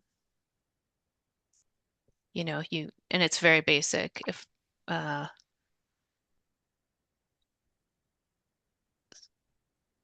because the first point is a lot of times we're not sure if there's an enforcement matter. We're trying to gather information, its potential. Um, so I have example letters that are a little bit softer as well, you know. But was this the one you were talking about, Barbara? Um, I believe it is the same one.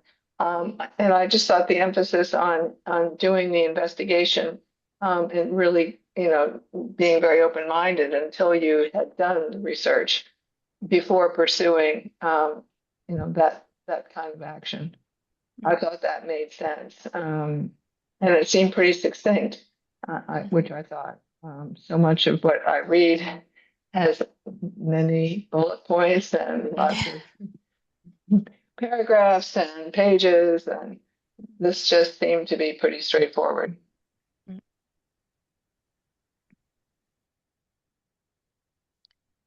No, it's good because one of the important issues, Barbara, is the burden is on the commission, um, for an enforcement order, but the burden is on the applicant for a permit. So we definitely want to be sure there's a violation before we issue an enforcement order so that, you know, um, the softer steps that Ethan was discussing probably makes sense. And then Norwood has one, um, which has like a preamble, the purpose. So it's a little different, but it's similar. It just explains why we're doing it and why the commission would care and the purpose of it. Um,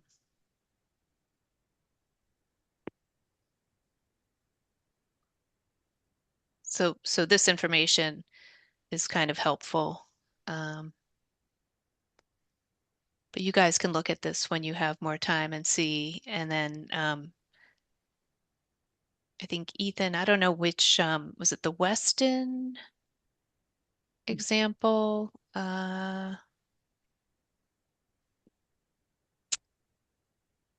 One of these was kind of a softer approach. And then, you may have a potential violation and, by the way, here's a document on living with wetlands and we'd like to talk to you. You know.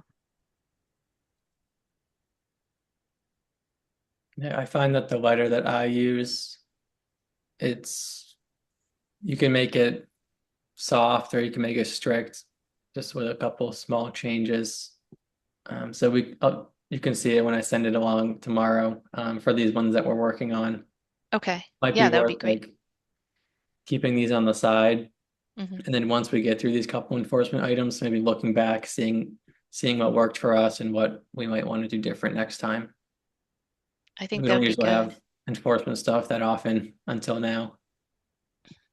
I know when it rains, it pours. Yeah. But I have heard that like this time of year is very busy for enforcement just in the spring Mm. across the board. So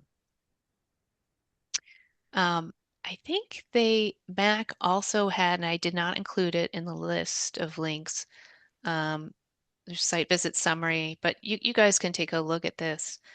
But they had I don't know if you already have something like this, the commission, but basically like an enforcement tracker. So for all the properties that have a potential wetlands violation or an enforcement order that you're tracking every visit and every communication so that you can sort of build a history of whether the homeowner is being, or the property owner is being cooperative or not.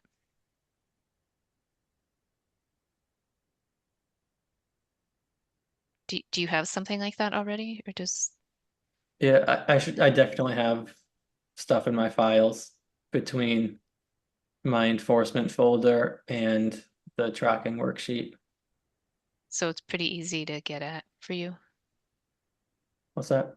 It's easy for you to get at, like, Yeah, it's all there. Like I have it set up so if I just look at a house or look at a street, it all just shows up for me.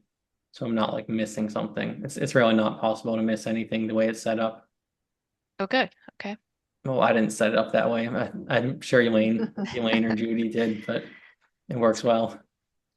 It's okay. We can put it in the stats for the annual report. Hmm.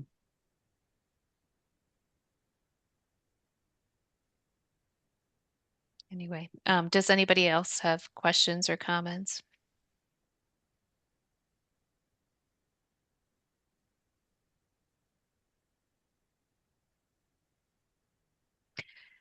Ethan, the only other thing Paul and I had talked to Aaron about was potentially, um, if it makes sense, given the volume of um, potential enforcement orders, that we have, um, if it makes sense to kind of divide some of the load with Elaine to help bring things to speedy resolution. And then also, if you need support from any commissioners, maybe it makes sense to, for example, assign a commissioner to tag team with you on a matter, to just sort of help support you, and help shepherd that through a little bit before it comes back to the full commission. So Yeah, that sounds like a good idea. yeah, so just, think about that, and Mhm. Paul's not here, but you know, I, I know in other towns they assign commissioners on different NOIs. Um, so, to help kind of spread the work. Um, but anyway, yeah, just think about it if that would be helpful. Yeah, I think with that 96 Autobahn, if anyone joins me, that would certainly be helpful to work on that together. I'm sure that won't be a quick resolution. So instead of coming back to the commission every 2 weeks, we can always work on it on the side. Yeah. And I think the goal is to help you make sure we're moving them forward. Mhm. Um, yeah.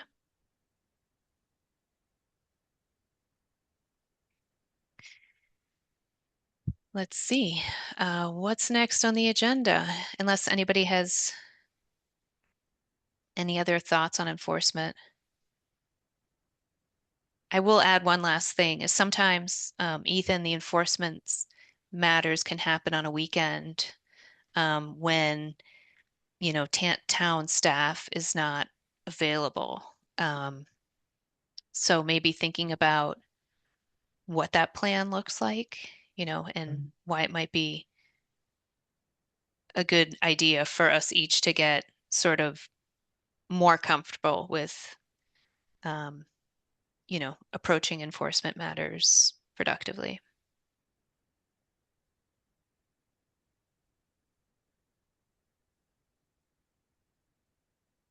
Yeah, I would just be cautious about doing anything, but definitely starting the process could be good. Like not doing anything, until coming to the commission. Like if you see it on the weekend, but yeah, at least start to document or whatever that might be. It's a good idea. Yeah. I mean, I think sometimes things are time sensitive. I know I've reported, something time sensitive where it was like, oh yeah, they're really, I this shouldn't like this doesn't look right. Like it's Mm. um so I think that's a trickier thing where it's, you know, if you see somebody pumping oil into a sewer, I'm just making that up. Like you want to escalate that quickly. But Um, large issues would be reported to DEP anyways, the okay. emergency response team. Okay. If there's So a we can big always issue do on a that weekend, yeah, because on they're a week. available 24 O- hours. Okay. Perfect. Even like maybe even the police if it's something that immediate or that bad. Just beginning documentation, taking photographs and noting. I mean, if you can stay 24 hours until Monday or another day, Mhm. that would certainly help the commission.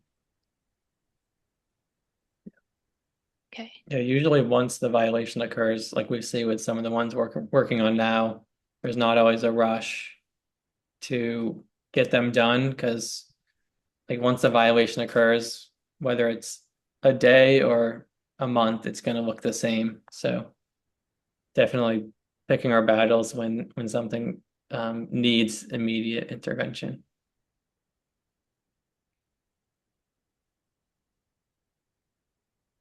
So shall we move on to wetlands bylaw, discuss next steps?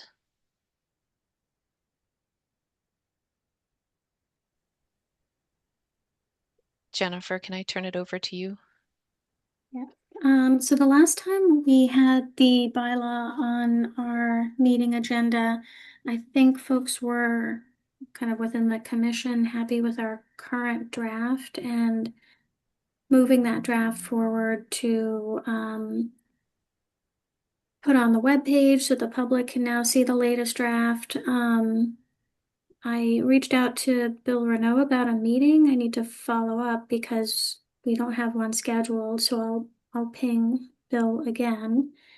But he has a copy of the draft, I think, and he has since the last meeting, the draft and draft regulations.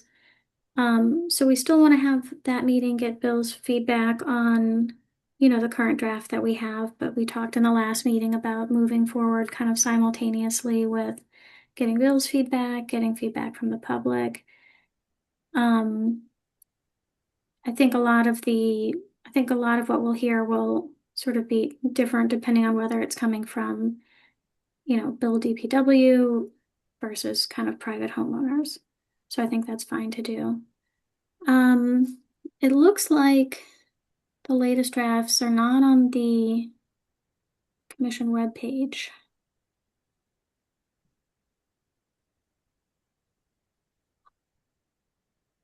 I think they were posted a week or two ago. I'm looking I'm on the webpage under forms and policies. It was on the proposed wetland bylaw page. Um, let's see.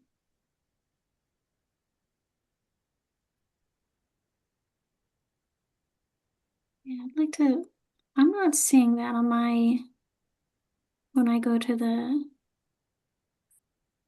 conservation. Oh gosh, okay.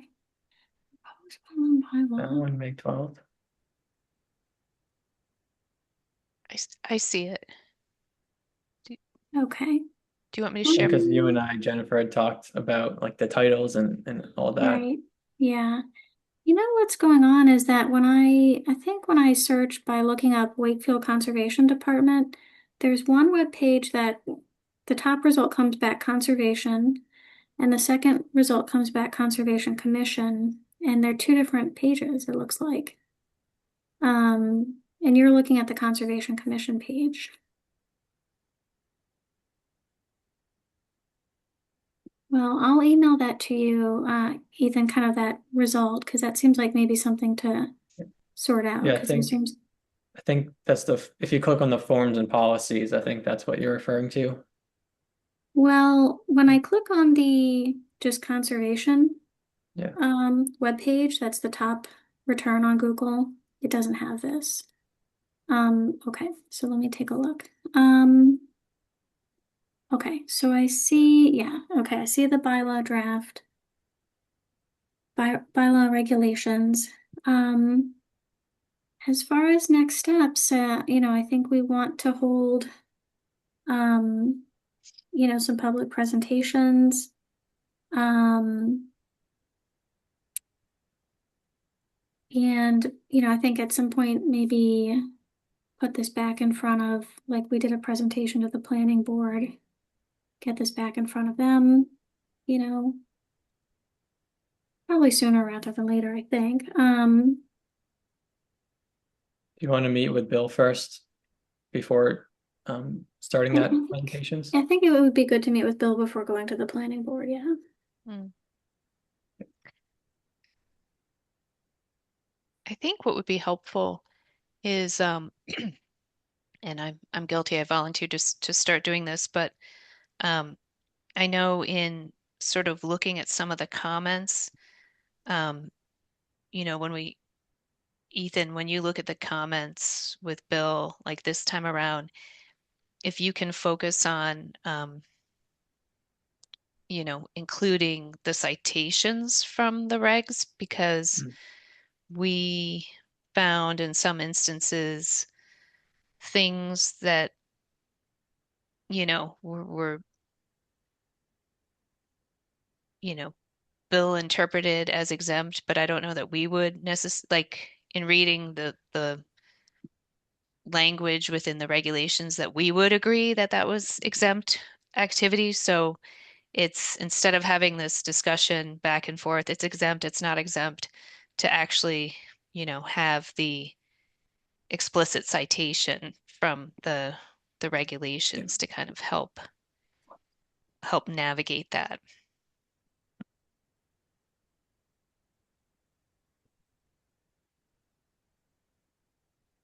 And Yeah, then, I mean, I yeah, agree because it takes a lot of time to kind of track down that, especially when you feel like you're looking for something and you realize it's not there. It's not, what you think is there is not.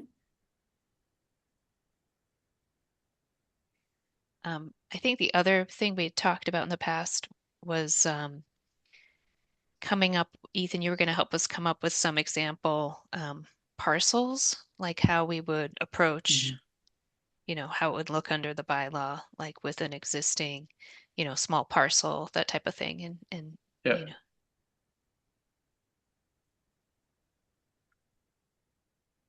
um, Yeah, I'll probably do that for when we meet with Bill. I'll have an example or two, but then I'd have to wait till the bylaws like closer to being finalized before getting more examples. But it'll be good I to think, have. I think Bill had made one last time, so I'll oh, have did one or he? two for that meeting.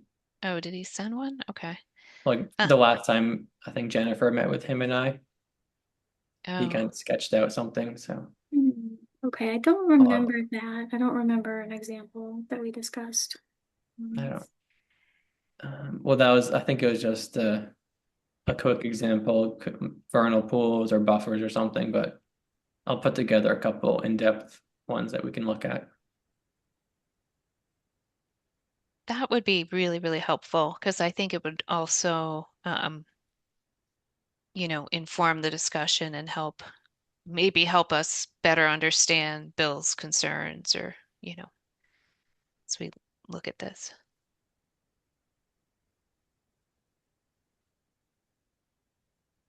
And certainly to like explain it to a homeowner, you know, Yeah.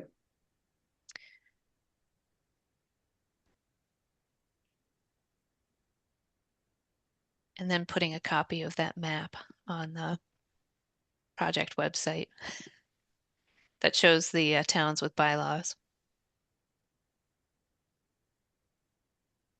Yeah, that's currently among the slides. Hmm. But that would be great to have as a standalone, but it can be pulled out of the PDF that's currently on Hmm. the PDF of the slides that's currently on the website. Just like extract a single page. Mhm. I'll see if we can do that. I'm not so sure about pictures. Might have Why to can't, stay in the slides, but I'll see if we can get that on this one page. um, we should be able to do pictures. Yeah. The other committees have pictures Mhm. Yeah. and certainly other town websites powered by Civic Plus have pictures.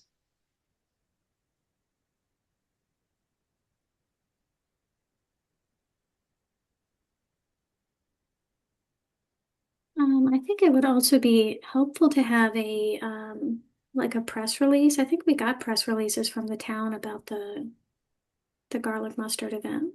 Um, but like a press release saying that there's a new draft on the webpage. At least to people who are Mhm. signed up. I mean, if nothing else, for the Yeah. Conservation Commission updates.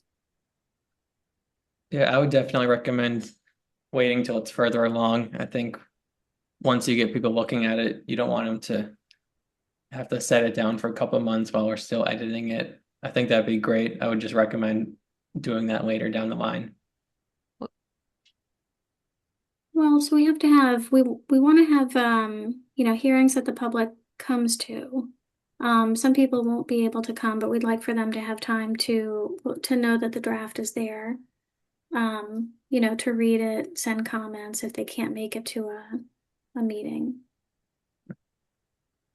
I just mean after we meet with Bill, then once we finalize the bylaw, doing it after that. So Yeah, I mean, I guess my hesitation with that is that I mean, I could check, but it's been several weeks.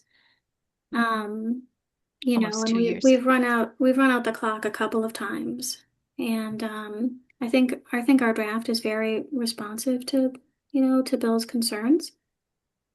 Um, I think there's time to get, Bill's feedback, and I'm ready you know, for a meeting. Um, but I don't want to run out the clock again doing things sequentially, that we could do simultaneously. I just think from what I see on the bylaw, there's a lot that might be changing or that I would think would have to change or would recommend changing before that. So it Mhm. was sort of Bill's comments plus mine. Oh, do you have comments from Bill on the new draft?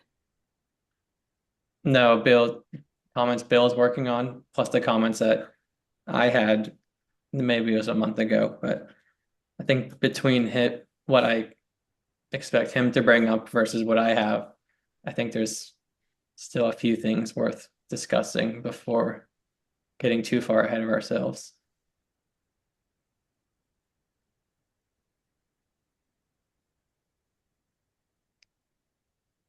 Well, Bill may not be available this summer, so I don't, I think we can go through and, you know, see what we've addressed, like what comments we've taken, and if we haven't taken comments, why.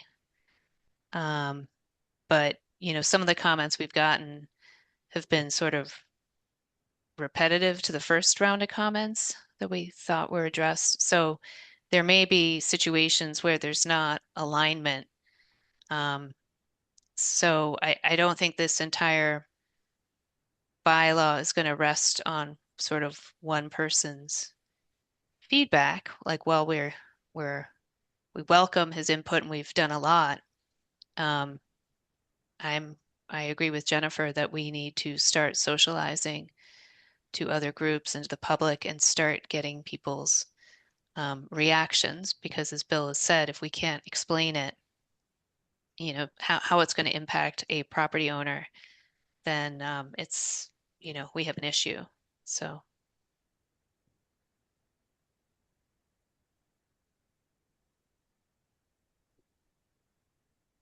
In terms of scheduling public hearings, I think, or public presentations, we allotted a certain number of, or we requested a certain number of meetings, um, at which Judy would be available. My recollection is that we had two plus a buffer meeting, and I would think that the buffer meeting was probably taken up by the May 19th site visit. Um, Judy, do you remember that conversation? How many kind of extra meetings we allotted? I thought there were two extra, but they might have been, I mean, I can double check tomorrow and let you know. It's either Okay, two or three. okay. So if the number is two, and we'll find that out, then we can have two, meetings that the whole commission would be at or a quorum would be at. And, beyond that, we'd have to, I think, be thinking about at least smaller number of commission members. yeah, Um, we can also present to other boards, yeah, that's right. and I think we're encouraged to do so.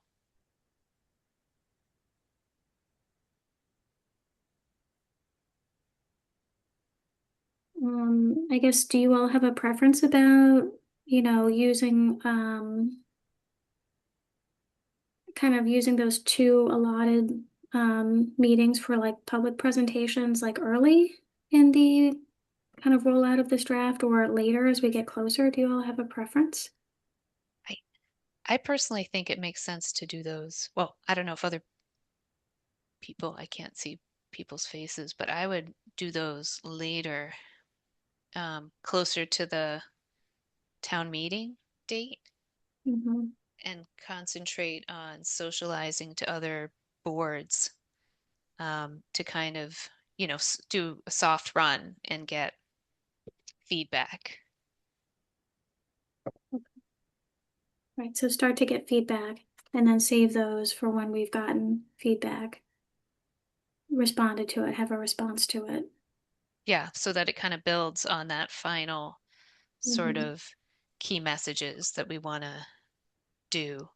Because we're going to have to figure out how to simplify, the messaging. Yeah. That sounds like a good plan.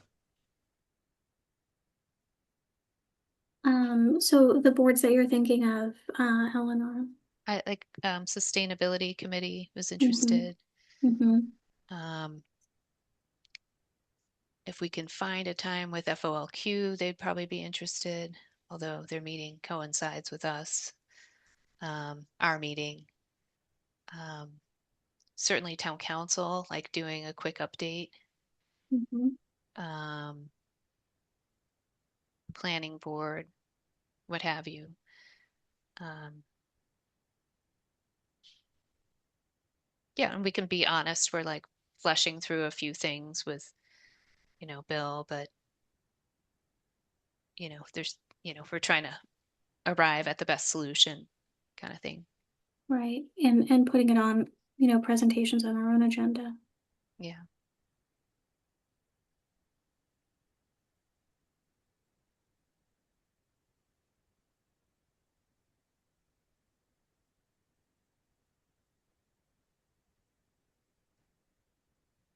So I guess we want to dust off the presentation we had done and find a like concise version that sort of includes examples of impacts to properties.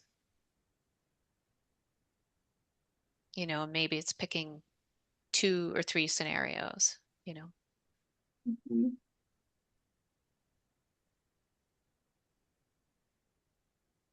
Okay. And yeah, and you would like circulated a slide or something um, where you had done a grid.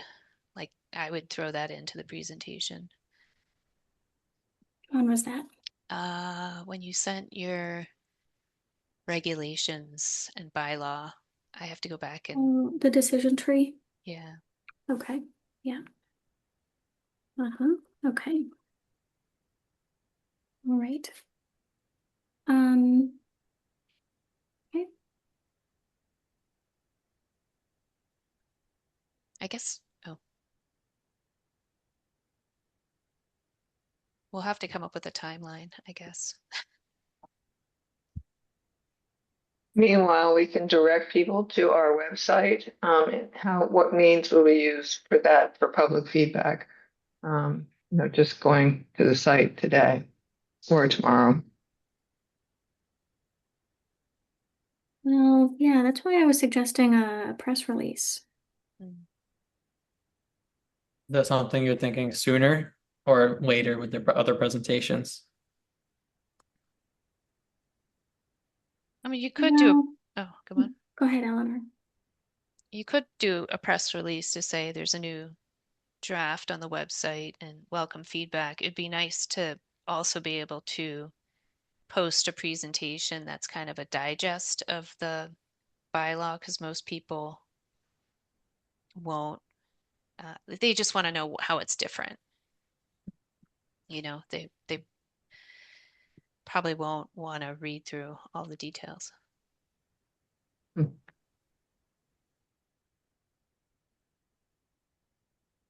So an initial presentation that's focused on the differences. Yeah, like the purpose and the difference, like, you know, how is this going to impact you? Which is really very little, I think.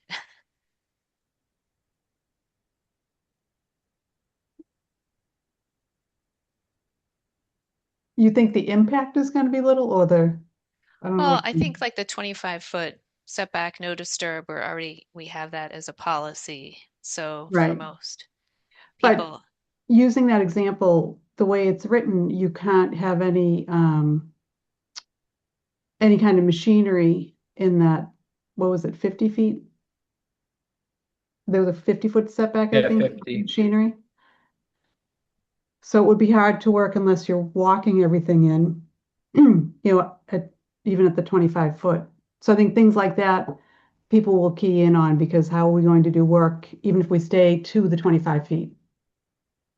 That, and I think some of the fees will get pushed back, especially the certificate of compliances. I didn't understand those fees. Why it was $300, 200 to 300 as it got the COC completion date got further out from the expiration date. Yeah. Yeah. Yeah. I mean, that's something some towns do. We don't have to do it, but I think it, Right, um, but what's the reasoning behind it? Because there's not more it, work involved with it. yeah, it's to incentivize people getting their COCs, on time and not letting them drag on, years and years. Yeah, I don't see that as an effective, I wouldn't see that as an effective tool because people aren't going to pay attention to that when they're getting their order of conditions. They always think, yeah, I'll have it done within the 3 years, and then that expires and they forget all about what the monetary penalty is. Yeah. I mean, probably, I think where it'll come up is when people are ready to sell. Right, right. But yeah, I don't think it's to me, it seems like punitive and that rankles people. Whether it's going to affect them or not, that's something that, especially in this economy. Yeah, well, I mean, the bylaw is definitely not like a fee generating vehicle. At the same time, I think the FinCom's recommendation to the town was to, have, fees be part of, you know, Right. And like no, the I community. understand that that was their recommendation, but on the flip side, the taxes have gone up exponentially. So to me, it's like all the fees are like nickel and diming at this point. When you look at what we pay for taxes, and then you're going to tack on Yeah. an extra few $100. It's things like that that get under people's skin because it seems like a petty way to generate money. Yeah. Well, I mean, yeah, if we get a lot of feedback about the fees, then I mean, I think we'll definitely revisit it. I think one of the things about these are fees when people are undertaking work. It's not like a blanket fee that everyone in town's going to pay. Right. No, I know. But if you know you live near a wetland, I think it's going to be, it's like one more thing. Building anything today is incredibly expensive. Hmm.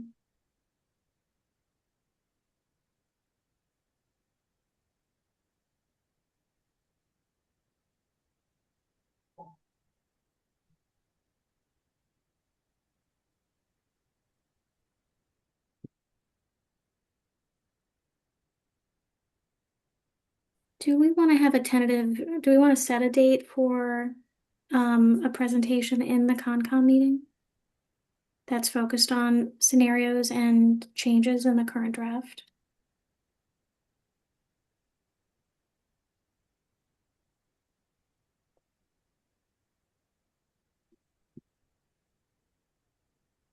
That makes sense to me. I guess the question is when can we accomplish it? Like, do we think 2 meetings from now, 3 meetings from now? Yeah, 2 meetings for sure. Okay. Let's see. Sure. That would be, I think, the 7th.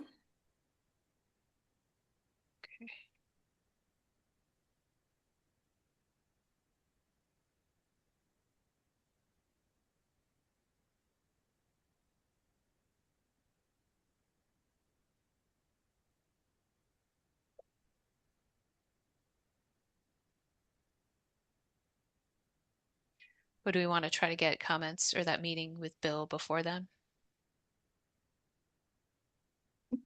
I can email Bill again. I think it's been about 3 weeks. I'll It email. sounded to me like he was sort of waiting to see what what our availability was to meet. I'm sure he's ready with his comments at this point, but maybe follow up and see or I can always follow up and see what sort of time works for all of us. I think all of us are ready at this point, so we could probably get that going along pretty easily. Okay. All right, so I'll reach out again. I think we had a plan that it would be Eleanor, me, Ethan, Bill, and we'll try to get that meeting scheduled.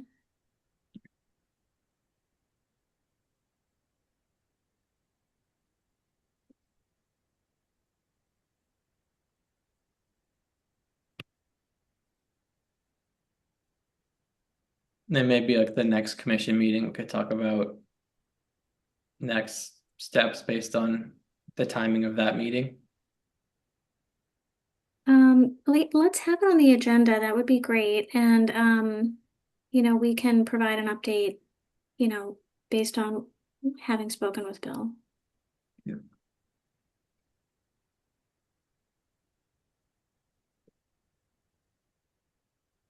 But I think we should have the, examples before then, like the example parcels. Yep. And then we can sort of, I think finalize whether we want to do a presentation on the 7th in that meeting on the 16th. Depending on whether it looks like we want to make changes, before and post changes, before holding that.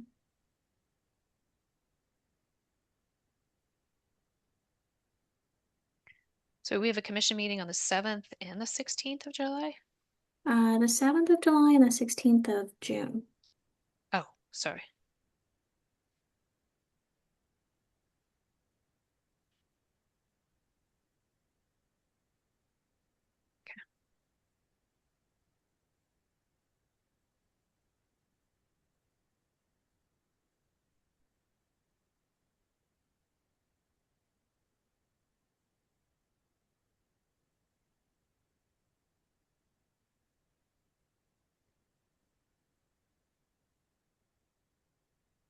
So we're clear on next steps? Yeah. We're gonna, okay, Mhm. hopefully meet then and then try to plan for July 7th presentation. Okay, moving on. Are you Agent up. making that, or do you want me to make that presentation? Putting it together. I think we probably want to confirm amongst ourselves in the June 16th meeting that we want to do the presentation on the 7th. And I think it's going to depend in part on whether we want or need to make changes to the draft, post them before a meeting on the 7th. I mean, another possibility would just be to go with the current draft and then in the meeting say, here's the changes that or here's the feedback we're working on. Yep.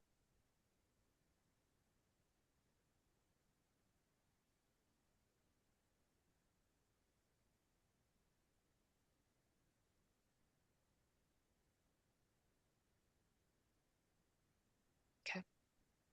Now, Judy brought up a point about the 50-foot no machines. So, I'm interested to reread that.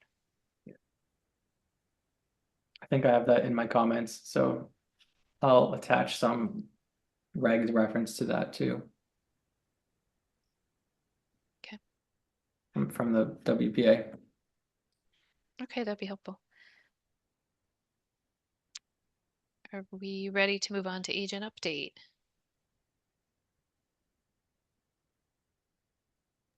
Yes. I had a few things that we had already talked about. The only thing we hadn't talked about was the site visit at Keith's Tree. Just a reminder, that's next Saturday, June 13th at 9 a.m. So Okay. you should have it in your calendar, but I think just a reminder on that one. I think Judy sent staggered invitations, or no? Or was it all at 9 and we figure out how to stagger them ourselves? I think that was just a Keith's Tree visit.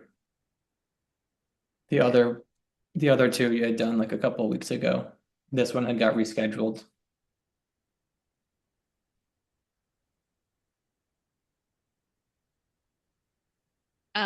But does Keith's Tree know that we're gonna go 2-2-1 to visit? Oh, I don't know. Is that what the plan? Is that what you're planning on doing?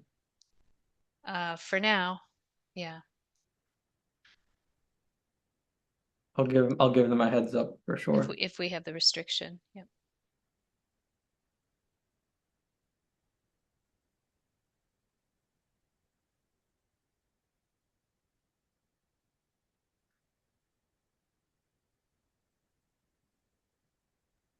Um, What did you mean? What do you mean by 221? I'm sorry. Oh, to avoid a quorum, Right, it's have, having yeah, just two people. Got it. like, you go with one person, I go with another person, and then one person would go on their own. And we just Right. sort of stagger the visit. Well, I'd be happy to volunteer to go on my own because I have very flexible time, which you all don't have. So why don't I be that person? Oh, I think we were thinking like if the time, for example, the site visit is 9 a.m., Yeah. that Oh, it's staggering the time. yeah, so that the next group is 9:30, the next group is Got it. 10 o'clock. I see That what you're saying. yeah. Yeah, I'm glad. Thanks for clarifying.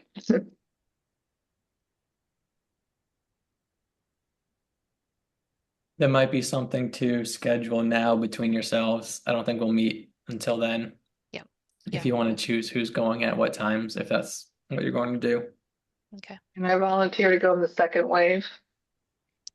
I do have work at I believe 10 a.m. that day, so You should preferably you first go at group. 9. Yeah, Okay. preferably. Thank you. Okay. Eleanor, do you have a preference about 9 versus say 9:30? Um, I don't mind going later. Okay, 9 is, I can go at 9 then. And maybe this time, since Paul's not here, he can be the one on his own. Okay, and Barbara and I can go at 9:30 maybe. That would be helpful. Okay. My grandchildren are having a sleepover Friday night.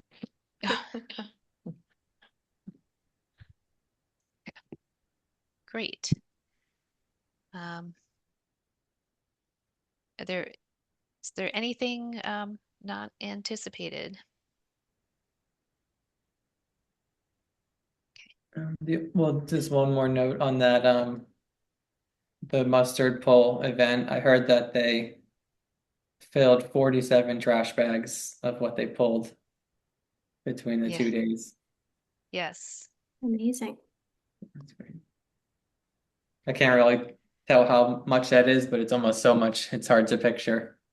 So It's a lot. I didn't realize it was the length of Sylvan Avenue. It was quite long and impressive. Um, and it was nice to see in one spot we had cleared just a little patch of this native plant. Um, it's called like I forget I'm going to mispronounce it in Latin. I'll send a picture of what it looks like. It wasn't in bloom, but it's like a type of uvularia. And Anyway, so it was cool to liberate that and hopefully give it a chance.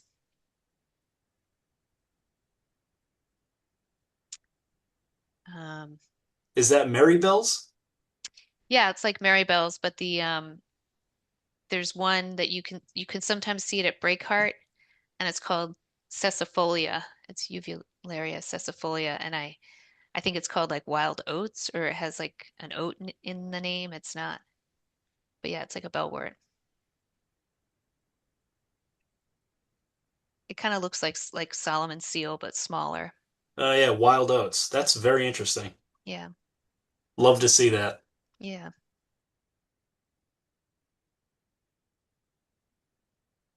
It was great. Thanks again for your help with that, Ethan. I meant to ask too, just as a quick, the woman that had joined us earlier. I apologize, I forget her name. Uh, Christine, were you? yeah, yes. She had mentioned they put the trash bags in the town yard. Um, do they leave that for a certain amount of time for them to die in the trash bags and then just toss them in the trash? Or I think they worked with the DPW to set those aside for a few weeks. I don't know the exact time, and then they'll be dumped out. Yep. Yeah, it's to solarize them. Mm. right? Yeah, I remember doing that for Oriental Bittersweet, similar vein. I didn't know if it was same deal. Okay, cool. Yeah. And it worked out well because there was a spot like right on Sylvan Ave, like with the town facility. So it made it, you could pretty much just put the stuff on a wheelbarrow and take it down. And so it kind of presented these different issues. It was a great pilot project, and Christine had thought through all the steps. So she had done all that planning and coordinating, to be able to do that. I think that's the trickiest part is the organization and, having a plan to do, with what you're going to do with everything you've pulled. But anyway, can I get a motion to adjourn the meeting? I will make a motion to adjourn the meeting of June 2nd, 2026. I second the motion. Okay. Barbara, Yes. Drew, Yes. Jennifer, Yes. and I'm a yes. Thank you both, Ethan and Judy, for your help this evening. Meeting is adjourned.